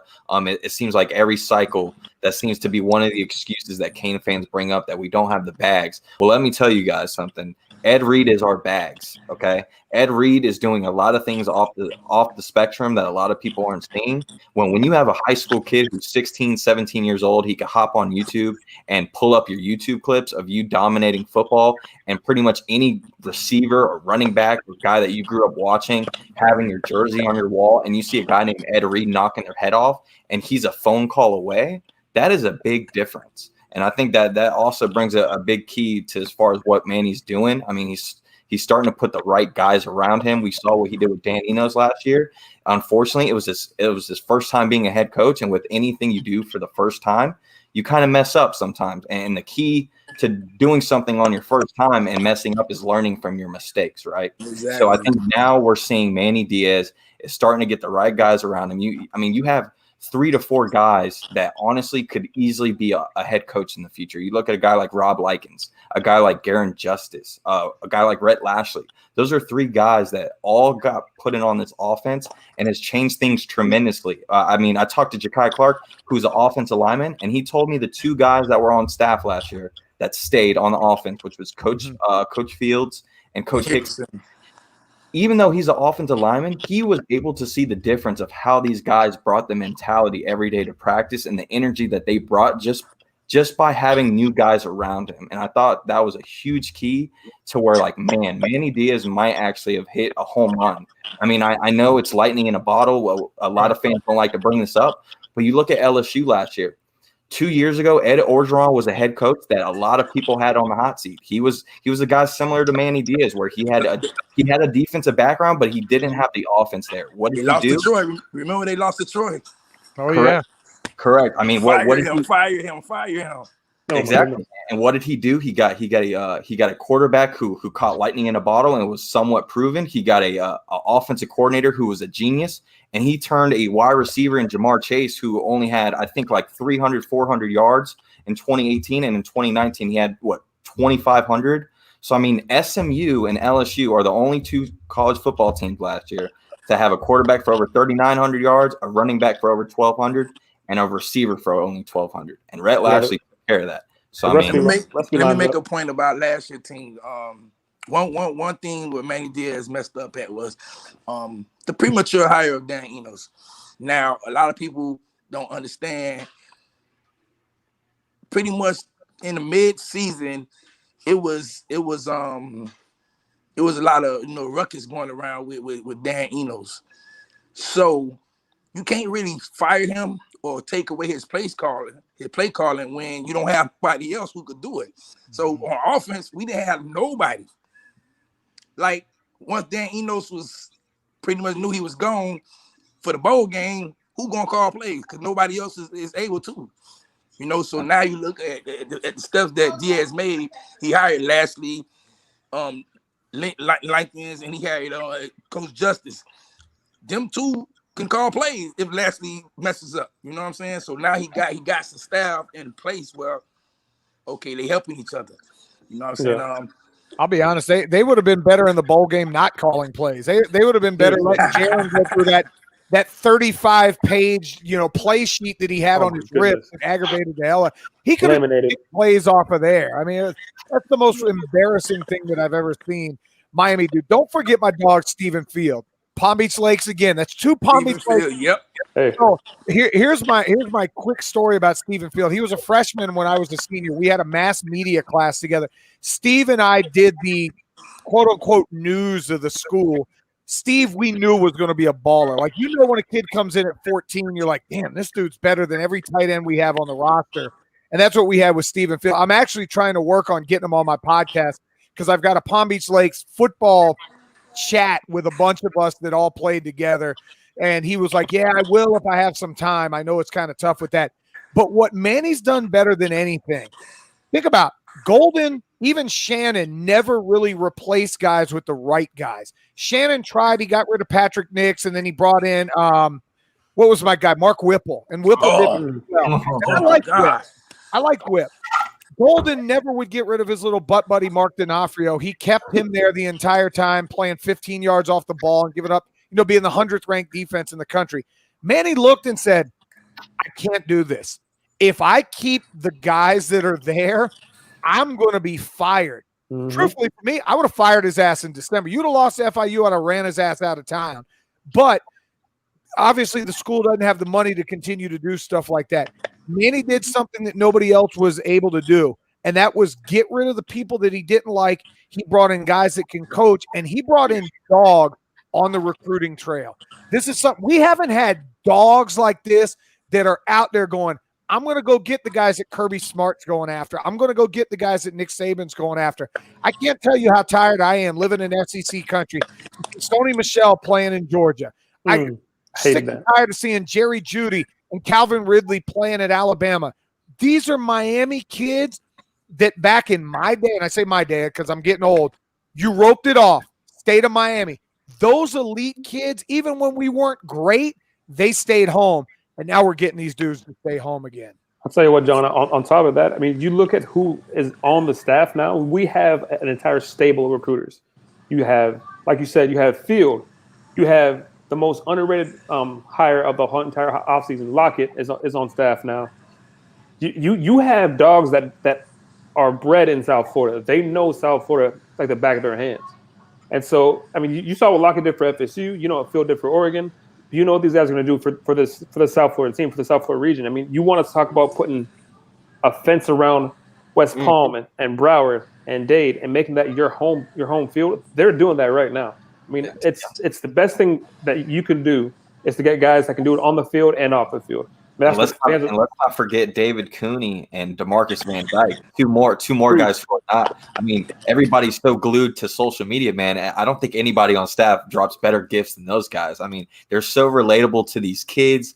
Not only do they have that friendship bond, but they trust them. You know what I mean? They know what they're doing, and I think that it pays dividends when you have so many guys. I mean, we talked about it the past few years. It seems like we only had that 1 or 2 guys on staff where we could kind of depend on, but we just didn't have enough eggs in the basket to get some of these guys to jump on board. And now when you have 8 to 9 to 10 guys, I mean, heck, we even have a graphic designer now who's killing the game. I mean, I know it doesn't sound like much, but in today's world, I mean, a girl like Dominique Nwuku, who just got back from John Michaels' town in Georgia, man. I mean, she's killing it as well. I mean, the kids love it. So, I mean, you talk about all the people we have around us, it's truly a blessing. Can't leave out Coach Hipper like my bad, X. The thing about the staff that I like is that the support staff and recruiting, it's like generational. Okay, what I mean by that, there's somebody at each age that can relate with these kids, even their parents. Lockett grew up with these guys' parents. Fields grew up with these guys' parents. Heck, didn't he coach a national championship? Or national championship? A state championship? Coached at the West. Coached at the West. Didn't he coach a state championship team at the West? Nah, I don't think whatever. He coached there. I know that much. These guys are good with their parents. They know what it's like to grow up playing at Gwen Cherry Park at 7, 8 years old and watch these guys grow up. And then to hop on John's point, talking about what Manny has done, He did it for 2 years in a row. Okay. And it's pissing me off. Well, he didn't lose to Louisiana Tech. He lost to Louisiana Tech, lost to Duke, lost to FIU. Shut the hell up. Yes, he did. LSU lost to Troy. Okay. Those Lizards lost to Georgia Southern. Okay, it freaking happened. Did he rectify the issue? Did he do everything in his power that he could control to make the changes? Yes, he did. The only question mark heading into the season, it's not the staff, it's not the personnel, is if that disease that he talks about in the locker room is gone. That's the question, not the O-line help. These guys are going to scheme to make the O-line better. The scheme obviously is getting the ball out of the quarterback's hand a lot friendlier than the 35-page encyclopedia that gets wet in the rain from last season without being laminated at Duke. That's not around anymore. I don't want to hear losses to Louisiana Tech. That's last year. That's called last year. In July of 2020, Miami's going to have a top 10 recruiting class. Yeah, it's going to play next year. Miami has dogs right now that's going to play. That narrative kills me. Oh, but he lost to Louisiana Tech. That team, let me tell you something. When you have a disease like that, a Bill Belichick team is not going to even win. Yep. And I take that to my grave. Yeah, and look at where like the disease you talk about comes from. Like the question originally to D-Money was about respect, right? The big difference. And you said, they need to gain that respect back. But like, when you talk minute to minute, day to day, play to play, who are these kids spending their time with? Not with the head coach, with position coaches. And all you guys have been around college football, you know that. They spend all week with their position coach. You don't respect your position coach. And the head coach is like, oh, no, he's right. Just listen to him. That respect goes top to bottom. You're not going to listen to the OC either. You're not going to listen to the head coach. When the head coach moves and he brings in a position coach that knows what he's doing and he says, okay, that guy didn't work out. I heard you. I understood where you were coming from. I brought you a guy who's been a head coach in the wide receiver coach and the new offensive line coach. I brought you a guy who's been an offensive coordinator before, a guy who knows every step of the process. Now the kids are like, oh, I understand what your vision is, and I understand you're listening to me. And that gets buy-in. Like, obviously, you don't want to take a Darren Williams because he never bought in. That kid's gone. Then you've got a whole new set of kids that see Manny making changes for the kids on a day-to-day basis. Right. That's going to only breed more respect. Absolutely. It's two kids. It's two kids that I think Dean Miller talked about. I don't know. Somebody was talking about Kitchens and James Williams are two kids that's in this recruiting class this year that are definitely going to hold kids accountable. Like Kitchens he's so mature for his age. Like he studies the game, and I hated that I compared him to this guy, and it hurt me when I did it. But I say, man, it's there. He just got to show it on the field. He's Ed Reed, like yeah. He has Ed Reed mentality. He really does. And I'm talking about he studies the game, his IQ of the game. You see him out there playing safety, you're like, man, the man knows where the plays are going. He really knows where the plays are going. He's out there teaching and telling the other defensive players where to go. And off the field, the man is like, he's just a humble kid, man. He's focused. He's not one of them kids who's out trying to get in trouble. He's focused. Talked to him the other day. He was like, yeah, man, we got to get up early in the morning to work out. I'm like, yeah, boy, y'all working out early. Like, you ain't supposed to be out there, but they're like, man, yeah, we working out individually, though. And James Williams he's been another one where he going to demand you to be good. You know what I'm saying? He going to demand the other safety playing next to him, the cornerbacks, he going to demand them to be good. So we getting them players that's going to hold the other players accountable. That, like you said, that disease in the locker room that's been there for years. It's kind of hard to get it out like immediately. You know what I'm saying? But you getting certain players in the mix, and then you getting certain coaches in the mix that's saying, "Look, it's time to get rid of it." You know what I'm saying? Because we can't have this. This is not you on. You know what I'm saying? It's not you on. It's time to make a change. So, and I think that's what Manny understands. You know what I'm saying? He made the correct changes, and he knows that the city not gonna stand behind you when you're doing dumb stuff. So. Definitely. Before John Michaels leaves, I want to ask him a quick question. John, spring's been canceled. Right. It's obviously the pandemic going on. It's going to be an odd season. There's not going to be fans in the stands, obviously. Can Manny Diaz survive another mediocre season? No, absolutely not. And I've actually asked a bunch of national guys the same thing doing radio here in Atlanta. And they basically think that guys like Clay Helton, Manny Diaz, Tom Herman might get some type of almost a mulligan on 2020 because of everything that's going on, all the circumstances that are there. But if Miami goes, just say 5-6, and I don't see no way in hell we go 5-6, but just say somehow everything goes wrong and Miami goes 5-6. How do you rightly come back and bring the same guy? And I get it. The outlier becomes financially because the school doesn't have a ton of money to be paying a coach that's not going to be there. And that might be the one way that Manny Diaz survives. I just don't know. Like, he literally could get out there and take his head and shove it into the ground and allow his other coaches to coach, and they're going to win 7 or 8 games. I mean, there's too much talent on this football team. And I think part of that goes back to the quarterback room. We haven't had a mature quarterback since Brad Kaya. Malik Rozier, I know a lot of people want to hate on him. That kid beat the hell out of Notre Dame, and he snapped the 7-game losing streak against Florida State. So I'll be forever indebted to Malik Rozier. N'Kosi Perry, and I laughed at the Pornhub comment. I mean, when you're more concerned about flashing money and hooking up, was it Bax's girlfriend? I forgot whose girl it was. He allegedly. Yeah, that was Bax's girlfriend. It was Bax's girlfriend. By the way, she was a jump off, but we all had those in college from time to time. We think about the quarterback room. You had Darren Williams, who was a weed guy, and that's what I've heard. N'Kosi, who was more concerned about running the streets and potentially getting the jump off. And Tate Martell, who was wanting to be a damn Instagram model. You now have a kid in De'Aaron King who's going, this is my chance to make it to the NFL. So to answer your question, no, Manny Diaz cannot survive a 5-6 season or a 4-7 season. But I would bet, and I've got Miami tattoos from head to toe, I'll go get a tattoo removed.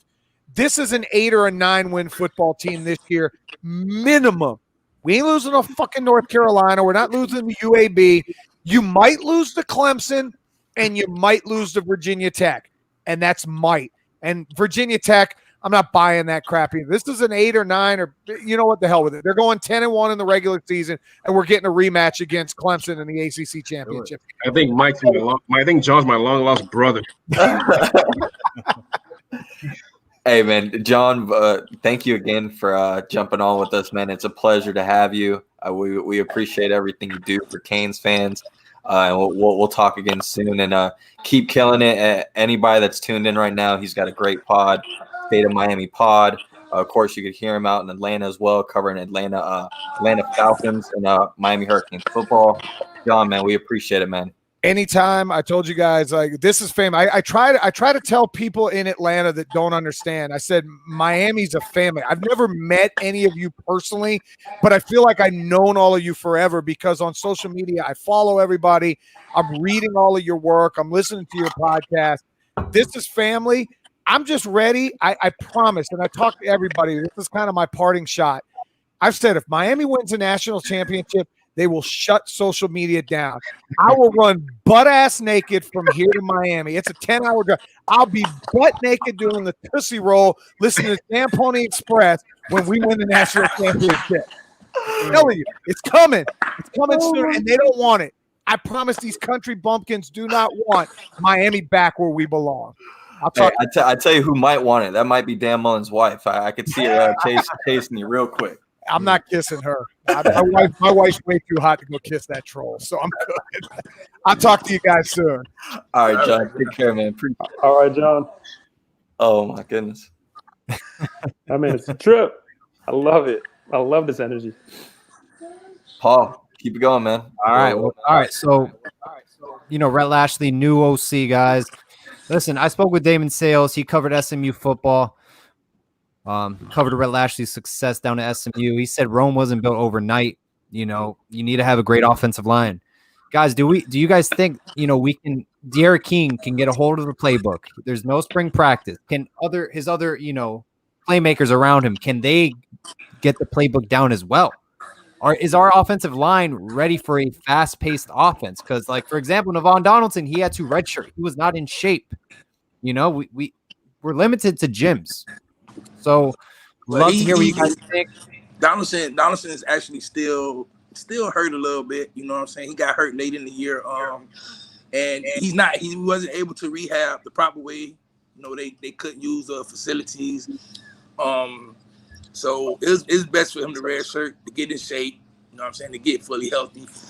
I've said it plenty of times about the first week of spring. The offense was faster than the defense, and that's never happened. I've never seen. I played sports.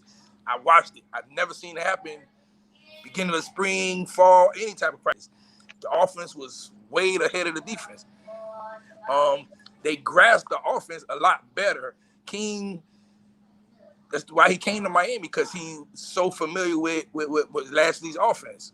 The offensive line looked it a lot better. I'm not gonna say they ready, but they looked it a lot better. The receivers looked it. Pope looked like the Pope that we got coming out of high school. Pope looked like Pope. Mike Harley, another one. He looked like Mike Harley that was coming out of high school. These guys are now starting to show their identity that they were recruited for. The offense is better. It's letting the guys make plays. They not running these 20-yard drag comebacks while the quarterback got to take a 5-6 step drop back. You know, by the time they turn their head around, the quarterback chasing, he running for his life or getting hit. They're running in a wide open space. You got 4 receivers out there who, you know, they playing zone or man. Then you got a tight end and Jordan or Mallory. It's like it's hard for teams to cover that. So the first week of spring, I seen it looked at like the offense was ready. Like they grasped the offense, a playbook. It's a lot simpler. You know, block the guy in front of you, quarterback, as soon as you get the ball, get ready to release it. You know, holding the ball, receivers, you know, you running short routes or you running quick routes or deep routes. So everything looked like the offense was ahead. And like I say, it was amazing to me because I've never seen it. Like the last 2 springs, the defense was killing the offense. And I'm like, dang, boy, we gonna be in trouble. But now it's like, dang, well, defense, we gonna be in trouble, man. Y'all gotta get it up. But the speed of the offense is gonna help the defense because they was moving so fast. So Well, it sounds like you're saying, well, how it should be, because the offense should be ahead of the defense, at least from what I feel. I mean, that's how it should be. So, I mean, I think I hope it's a good thing. Absolutely. And we were talking about the offense, and we haven't asked D-Money anything in a little while. I know he's been quiet, but a lot of people, when we bring up this defense and we're talking 2021 recruiting, there's only one guy that everybody seems to bring up, and it's the domino that got all this to where we are and how we're talking about Jason Marshall and Leonard Taylor, and that is James Williams. D-Money, you have covered many guys in the past out of high school and doing great comparisons as far as Miami Hurricane players. A guy like James Williams, the caliber of player that we just landed, give Miami fans a dose of what exactly we are in store for about three years. I mean, I honestly don't see him being here for 4 years. He's one of those calibers where he probably won't be here for 3 years. Give the Cane fans some expectations of what they should see from James Williams and a guy that you would compare him to. Well, you know, matchup guy. Again, we talked about Isaiah Simmons before for Clemson. Obviously, that's the hot comparison. Derwin James, another one.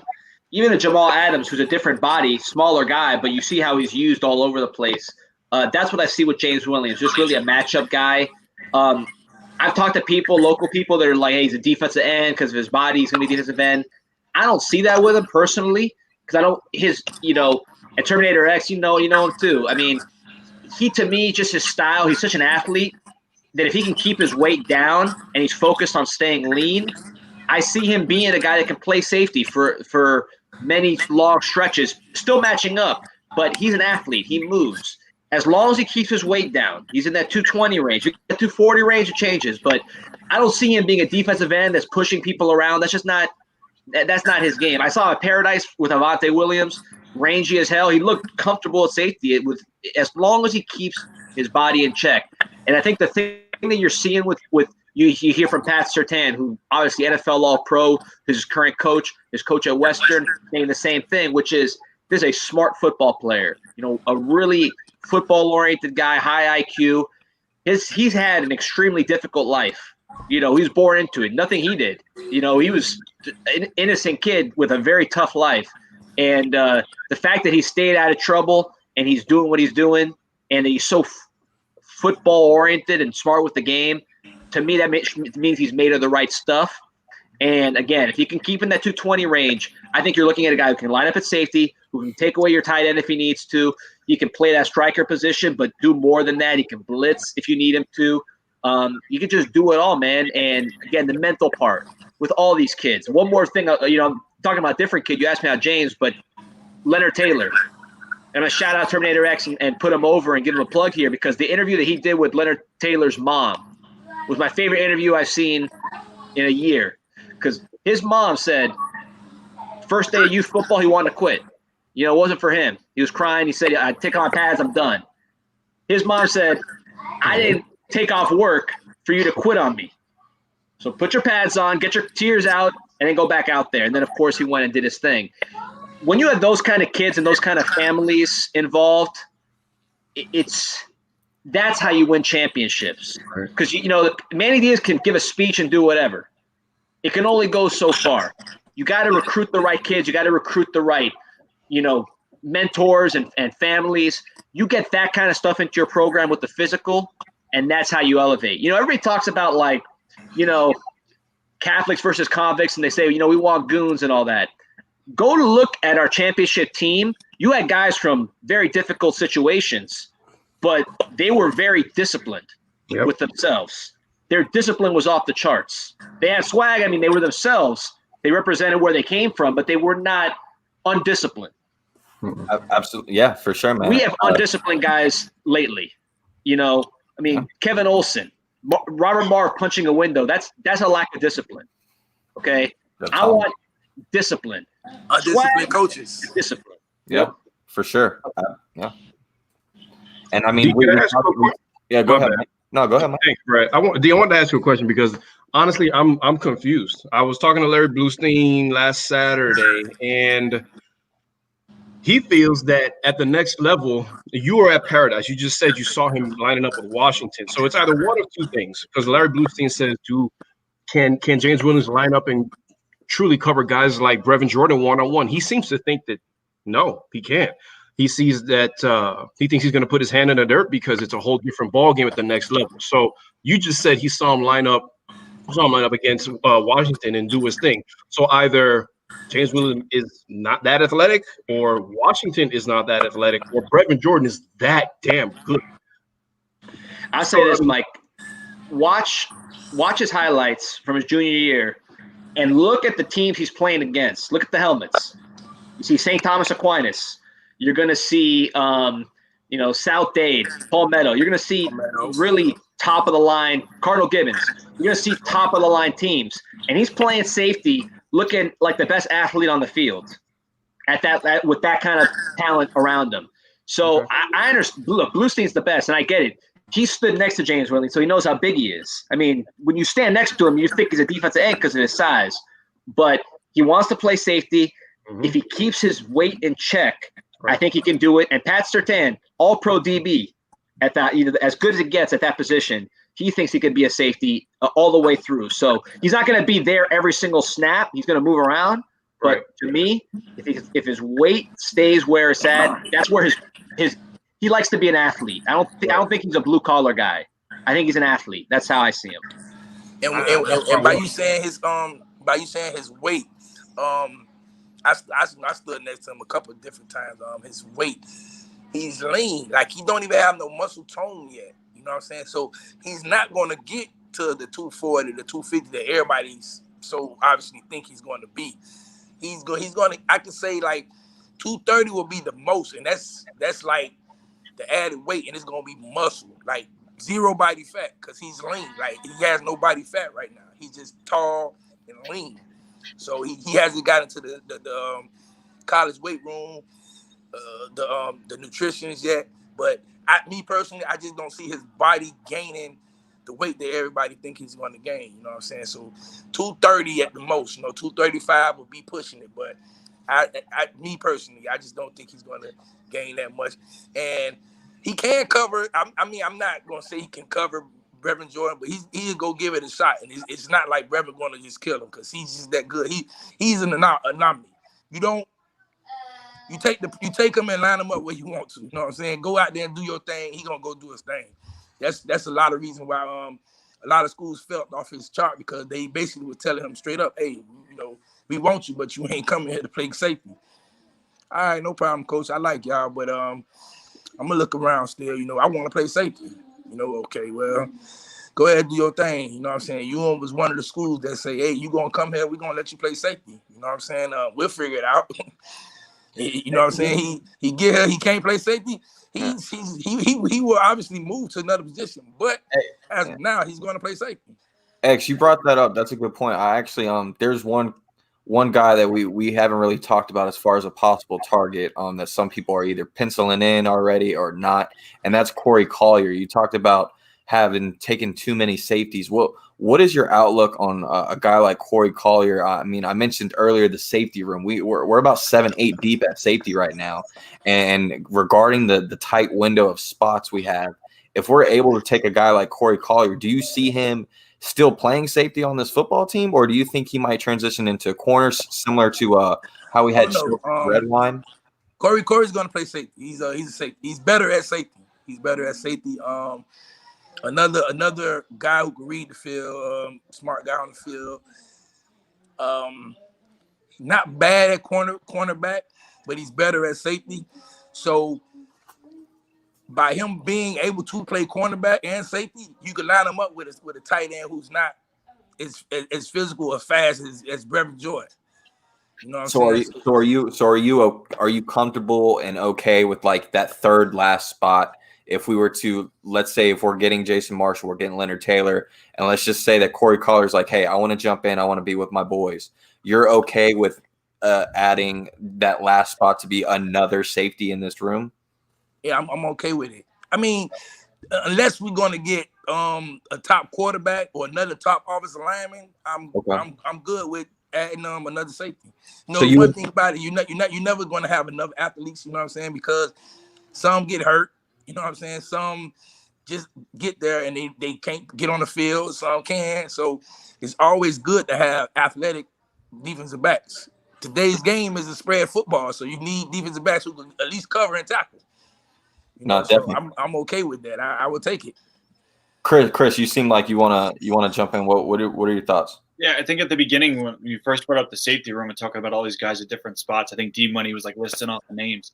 Like the safety position has become this like kind of catch-all now, where like it used to be, well, you had these two guys playing deep. Maybe one was the hard hitter, one was the free, then that was it. It was very simple, like fit these roles. But nowadays, you had safeties that can go up to different things, like Jamal Adams, like plays up close, and Mark Barron, who eventually like moved to linebacker in the league. But you could have like 5 of the dudes that are coming in. Like I was looking at it, you could have Harrell playing striker. You could have Fallon as more of like the strong, but really just playing back. Kitchens playing free. You could play James Williams up and like a nickel linebacker kind of spot. Having like right in the middle of the field, and you could have Avante playing like a pure kind of nickel corner. Like you could have all these dudes on the field at once just to get more speed out there. You're going to face a lot of teams that are going to spread things out, have speed all over. If you have safeties that can do these jobs, can be physical, which all of these dudes can, like not one guy on that list is afraid to hit. If you got all the guys with speed who are willing to hit, that better to get a linebacker off the field with extra DBs out there. So, it's going to fill the room up, but as long as you're using the room, that it's a valuable thing to have. Like we need that depth to have guys out there who can play with some speed and physicality. Yeah, and John brought up earlier. Oh, my bad. John brought up earlier about the whole special teams thing. We might be 7 to 9 deep at safeties, but like you just mentioned, all these guys are fast. All these guys like to hit. You can see a handful of these guys playing special teams right off the bat, similar to how a guy like Travis Homer, he made his name on special teams when he first came to Miami, and based off his work ethic, how he did in the weight room, learning his assignments, he built his way to be that starting running back and being dependable, and now he's playing on Sundays. I got a question for Stefan, and then everyone can have their take on it. Coach Banda, he did an interview with Barry Jackson, the Miami Herald. He stated they're going to play the 5 best defensive backs on the field. That they're the most athletic. They know the system down packed. How do you think we will utilize so many safeties? Do you think we'll have perhaps Avante Williams be out in the boundary. I think he can match up with, for the most part, any Power 5 wide receiver in his skill set. Do you think someone will play the striker position as well? So how do you think we're going to utilize the safeties on the field? Would you see perhaps maybe 3 safeties playing at once or more, or just the standard 2 safeties? I think just what you alluded to is that we have such a diverse set of safeties, because Avonte Williams can play corner or safety. You have Amari Carter that can come down, be a linebacker. You have Gervin Hall, who is the quintessential safety. Bubba Bolden can probably slide down and into a slot maybe here or there. But what that gives you is the ability to maybe put your 3 best down linemen on the field at one time. So imagine having Phillips, Rousseau, and Roche on the field. They're going to get to the quarterback. So that lets you bring on 8 defenders behind them, whether it's 2 linebackers or it's 1 linebacker, where you have Carter down there with a linebacker. You have Fearson in the slot. You have Avonte at striker. You have all these combinations that you can do. I 100% agree with that. You just look at the way they're recruiting, and that will tell you everything that you need to know about what they want to do on the field. They're not going to bring in players that aren't going to match their scheme. They're going to bring in players that are going to let them do what they want to do on the field. And I 100% think, and going back to one of the first questions that we had, that Avonte Williams will be a big player this year because of his versatility, not because he's the number 1 safety, yada, yada, yada, but he can play everywhere in that back 7. So that's 100% what's going to happen. You're going to see this diversity in the back side of the field, and it's going to work wonders, because who's going to throw against that? Who's going to want to do anything against that? No, I 100% agree. No, I think, depth-wise, we're finally, at the safety position unit, we match up with a lot of Power 5 elite programs, and it's nice to see that. We saw that with defensive ends, depth-wise. So I think we're slowly building that. If we get a nice commitment from Jason Marshall Jr., perhaps tonight or tomorrow, I think cornerback, that position unit as well. Slowly, there's a lot of talent, very inexperienced group, but in the long run, it can be a very nice group to look out for.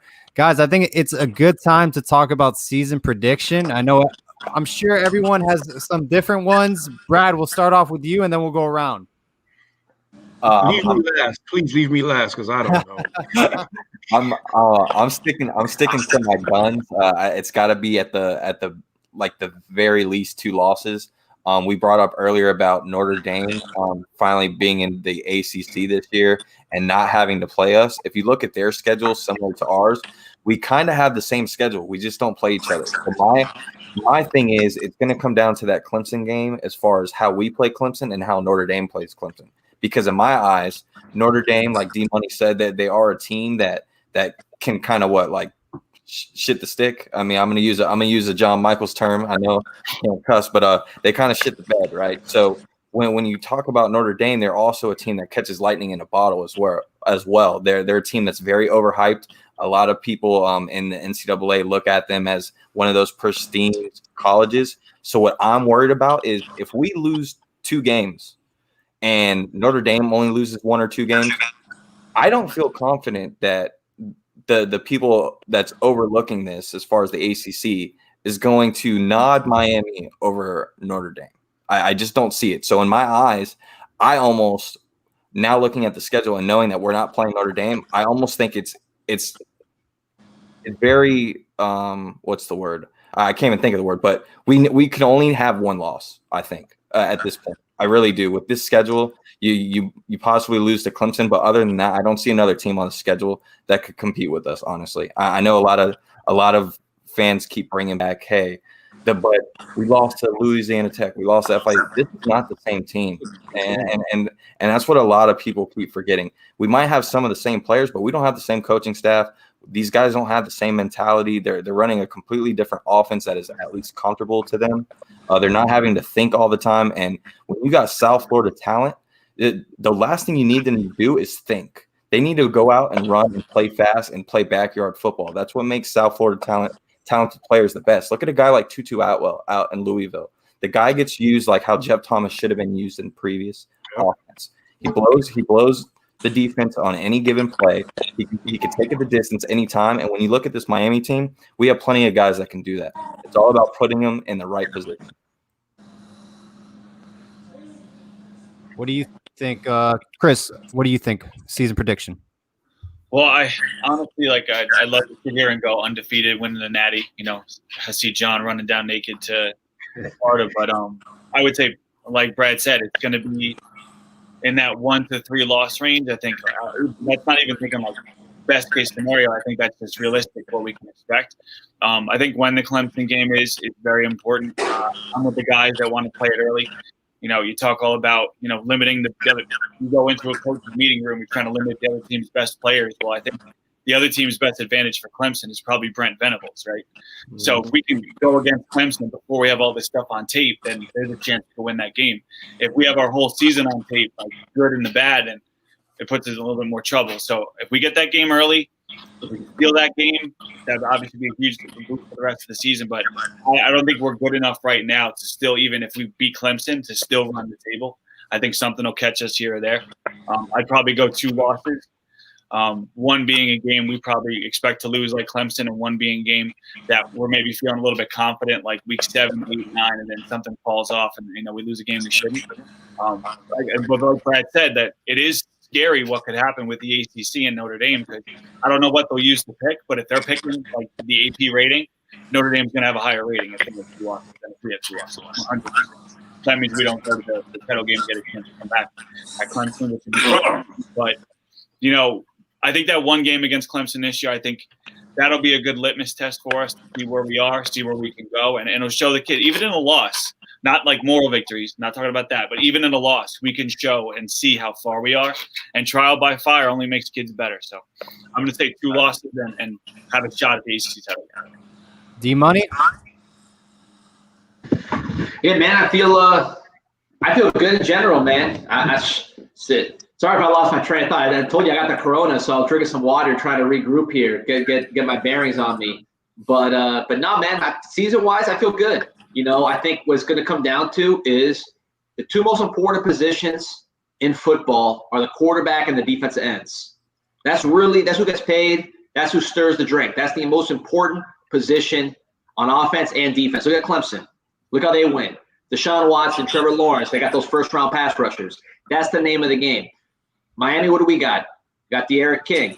We got Greg Rousseau. We got Quincy Roche. Jalen Phillips. I saw him in spring. The guy is going to blow people away with his energy, with his talent. So we got that going. No one can match that. Even Clemson can't match that right now because their defensive line, I saw last year. That's not the same Clemson defensive line we're used to seeing. Of course, they got the quarterback. But their quarterback, he's feeling himself a little bit. He's already a star. De'Aaron King, he's got a giant chip on his shoulder. He wants to prove that he can do it at this level. He just lost his best friend, his coach, his rock. So the motivation factor is just off the charts with him. And, I never met the kid, but just hearing interviews with him, he just seems to be made of the right stuff. And you get a guy like that motivated with his talent, I think it's going to be a special year. And I think it starts with just the day-to-day discipline. Don't go to the party. Don't go to the house party. You know what I mean? If Jaron Williams was on the team, we would have had a corona outbreak the first week of camp. You know what I mean? So let's avoid these discipline issues. Let's stay disciplined off the field, discipline on the field, discipline in practice, and it could be a great season, man. I'm excited. X, what do you got for us? I don't know if y'all really want to ask me this because I stopped giving predictions on years ago. We give prediction every year, and every year we come up. Oh man, honestly, I just want to go 1-0. I just want to start the season 1-0 and go from there, man. Take it game by game. Our schedule, Clemson, the only team on our schedule that has, and I say this lightly, that might have better talent than us, and I say that lightly. Other than that, I feel like we can match talent for talent with any team in the nation. Obviously, well, I'm not going to not with Bama. The Georgians because they offensive line is just extremely great. You know what I'm saying? That's the one position. I feel like our talent level still got a gain. Other than that, skill positions, D-line, linebacker, safeties. We got a kicker. Finally, we got a punter. Everything else is in play. So I just say, man, go one game at a time, get 1-0, and fix the things we need to do to get to week 2. I just don't like the prediction thing where you want, because we've been doing it for years. And it's like every year we have the most talent on our side of the ACC, and we can't win it. So it's like sometimes you just gotta, just go out there and play football. You know what I'm saying? Don't predict nothing. Just go out there and play it. That gets into the kids' heads too. They look, oh man, this schedule easy. We should win 10, 11 games. But do y'all win 10, 11 games every year? No. So I want to go 1-0. You know what I'm saying? I would love to say, man, we as a man, I'm gonna say, man, we gonna beat everybody we play. You know what I'm saying? We go what is 10, 11 games, we go 11-0, 12-0, get to the ACC. You know what I'm saying? But I just want to go 1-0. You know what I'm saying? Because things happen, especially this year, with the coronavirus going around. Say one player gets it, that's one key player that might have to sit out 2 weeks. Now you got to go in depth. That's going to be a big factor for every team. You know what I'm saying? I'm talking about every team. What happens if they key player catches the virus? Now they got to sit out 2 weeks, maybe longer. Yeah. You know what I'm saying? So you see what's happening with the Miami Marlins. I mean, down. Yeah, you see what I'm saying? The Miami Marlins and what's the Lou Williams? He out. Like, what happens when you know what I'm saying? You know, it'll be good if Clemson quarterback catches it and he's out when we play him. Oh man, we might, you know what I'm saying? But it's just that's the factors that we got to take into account too. You know what I'm saying? It's just so much that could go on. So saying a prediction all the way through the season is hard for me. You know what I'm saying? Everybody else have different opinions about it, but for me, I just want to get 1-0, and I want to beat Temple because Temple gave us our goal, and then they tried us with Manny the first time.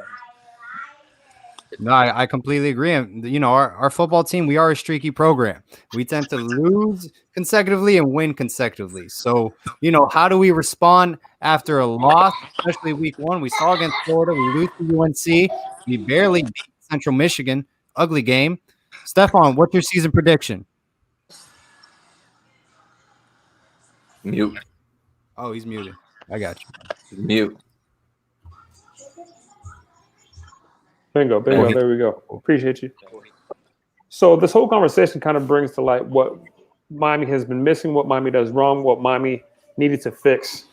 You talk about accountability. That's something that we addressed. Bringing in De'Aaron King over Jaron Williams. You go from somebody that just didn't care about his teammates enough to keep himself level, to keep them level. So he's out. You bring De'Aaron King, who's playing for, I mean, I don't want to say it lightly, but he's playing for a check. He's playing for the next level. He's playing for the NFL. So his head is on straight, and he's going to keep every one of those players on his offense accountable, because if they get in the way of his success, he's going to say, next man up. So accountability will be there for offense.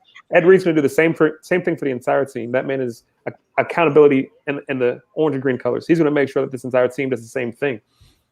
Manny Diaz did the right thing, bringing in offensive coordinators at 3 positions on offense. So you're going to have every player in those rooms, offensive line, wide receiver, and the quarterback room, they're all going to be around individuals that are going to teach them the game the way it's supposed to be done, and they're all going to be on top of their game. Then you look at our schedule, I think it lines up perfectly. We're advantageous against most teams. You want to talk about UNC? My man D Money said the top 2 positions in football are quarterback and defensive end. Well, number 3 is left tackle. And what is UNC missing? Their left tackle just left for the NFL. So when you talk about playing a UM team that has the best defensive end group in the country, that tells me that they're going to eat, and that Sam Howell is going to be on his back for the majority of that game. So that's a W. You want to go over to Clemson. Clemson's going to be the one game on the entire schedule where, like X was saying, that they match up with us player for player, position for position. So you worry about that game the most more than anything else. But I think we have an advantage because their defense is green. You want to talk about their secondary? They have 3 new starters in the secondary. Isaiah Simmons is gone. Their top 5 tacklers are gone. So they're bringing in a lot of kids that maybe have the talent, but they don't have the experience. Talent is nice, but experience trumps everything. So if you get Clemson in that week 2 spot, you could have a big upset and a big win that's going to propel you through the rest of the season. The rest of the schedule, I don't see another team, maybe Louisville with Cunningham, who is a dynamic player, but you have De'Aaron King on your squad that you practice against every single week. You have someone that is going to be better than Cunningham in that regard, so I don't worry about that. I see I see 12-0. I'm putting it out there, and I know people are going to laugh and people are going to say that's stupid. Look at what we've done over the past 17 years. Well, you know what UM hasn't had for 17 years? A proven excellent offensive coordinator, a proven excellent defensive coordinator, or a proven excellent quarterback all at the same time. We've had a good coordinator with Diaz, but we didn't have the offensive coordinator. We didn't have the quarterbacks. We had Kaya, but coordinator was but we had the defense. You can go all the way back to before Larry Coker. It was not here until 2020. So you look at everything that's lining up, the way things are shaping up. Yes, Clemson could be a loss. That's a 50-50 game, but give me the title. Very well said, Stefan. Last but not least, Mike, what you got for us, man? If you would have asked me this a month ago, it would have been different than what it was last week, than what it was yesterday. I mean, I'm looking at the schedule, and obviously we don't know the order of the games yet. Excuse me. I just had it pulled up. And so here it is. All right. Home game is FSU, Georgia Tech, lost that one. UNC, the thing with UNC that pisses me off is everybody's falling in love with them because, and I don't know how, they were 7-6 last year. They needed a 4th and 17 miracle to get past Miami. And everybody's saying, well, Mike, they have a quarterback. That's why everybody loves them, and, a pretty proven coach. Last time I checked, Miami has a Heisman or somebody is being talked about in the Heisman, race to be lined up to start at quarterback for us. Yes, Miami doesn't have a proven coach, but like I said, Manny didn't need any type of experience until that game was handed over to UNC last year on the road. Okay, Pittsburgh, not worried about them. Virginia, I'm not worried about Virginia either. The most games, obviously, I'm worried about Clemson. But Virginia Tech on the road, I'm worried about that more than I worry about UNC at home. On paper right now, just without any, background or anything like that, at most 2 losses. And they're all on the road. Miami's undefeated at home this year, that's for sure. Mm-hmm. Miami's coming undefeated at home this year. But, the ACC can be tricky, man. You always have that game. I mean, the away games for us this year is Clemson, Louisville. That Louisville pass defense is horrible. I called that game for WVM radio last season, and that's probably the reason that they won. Yeah, you got a guy throwing 6 touchdowns, but that pass defense was horrible. Virginia Tech, NC State, and Wake. I got 2 losses at most, and I'm being nice about that second loss because I really don't think Miami loses to Virginia Tech. That game in the second half, if the right quarterback starts or if Jaren's not off his rocker in the first quarter and, things are different in the first quarter, Miami wins that game. I'm going to go with 1 loss, 2 losses tops. All right. Yeah, I mean, hey, if we can do that, man, I think Manny might get the ball rolling here, man. 1 loss, 2 losses next season. Hey, I'm all in the Manny train. No doubt about it. Brad, you put this all together, man. You got anything else for us? No, man. Again, thank you guys so much for jumping on, giving your time out of your day, giving these King fans what we all been wanting. I've reached out to every single one of you. I appreciate y'all coming on. Each and every one of y'all brings something different to the table that I think all Hurricane fans enjoy.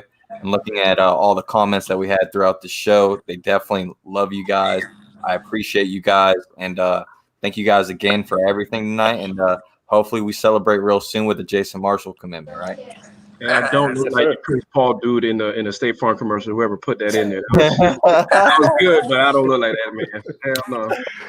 Yeah, man. But seriously, guys, thank y'all again, man. We had legends on the show like John Michaels and D Money. We got guys that cover the Hurricane sports with Steph and Mike. We got Chris, who is one of the greatest fans, and on Twitter, I mean, everybody loves him. And we got our guy X, who there's nobody in the game right now who knows more about high school football than him. So greatly appreciate it. And Paul, thank you for setting all this up, man. And hopefully fans enjoy this because I think we got some stuff working in the future. So it's going to be fun. Definitely. Absolutely. Look forward to it. Oh, it's all about the U. Go Canes. All about you, baby. Y'all have a good night.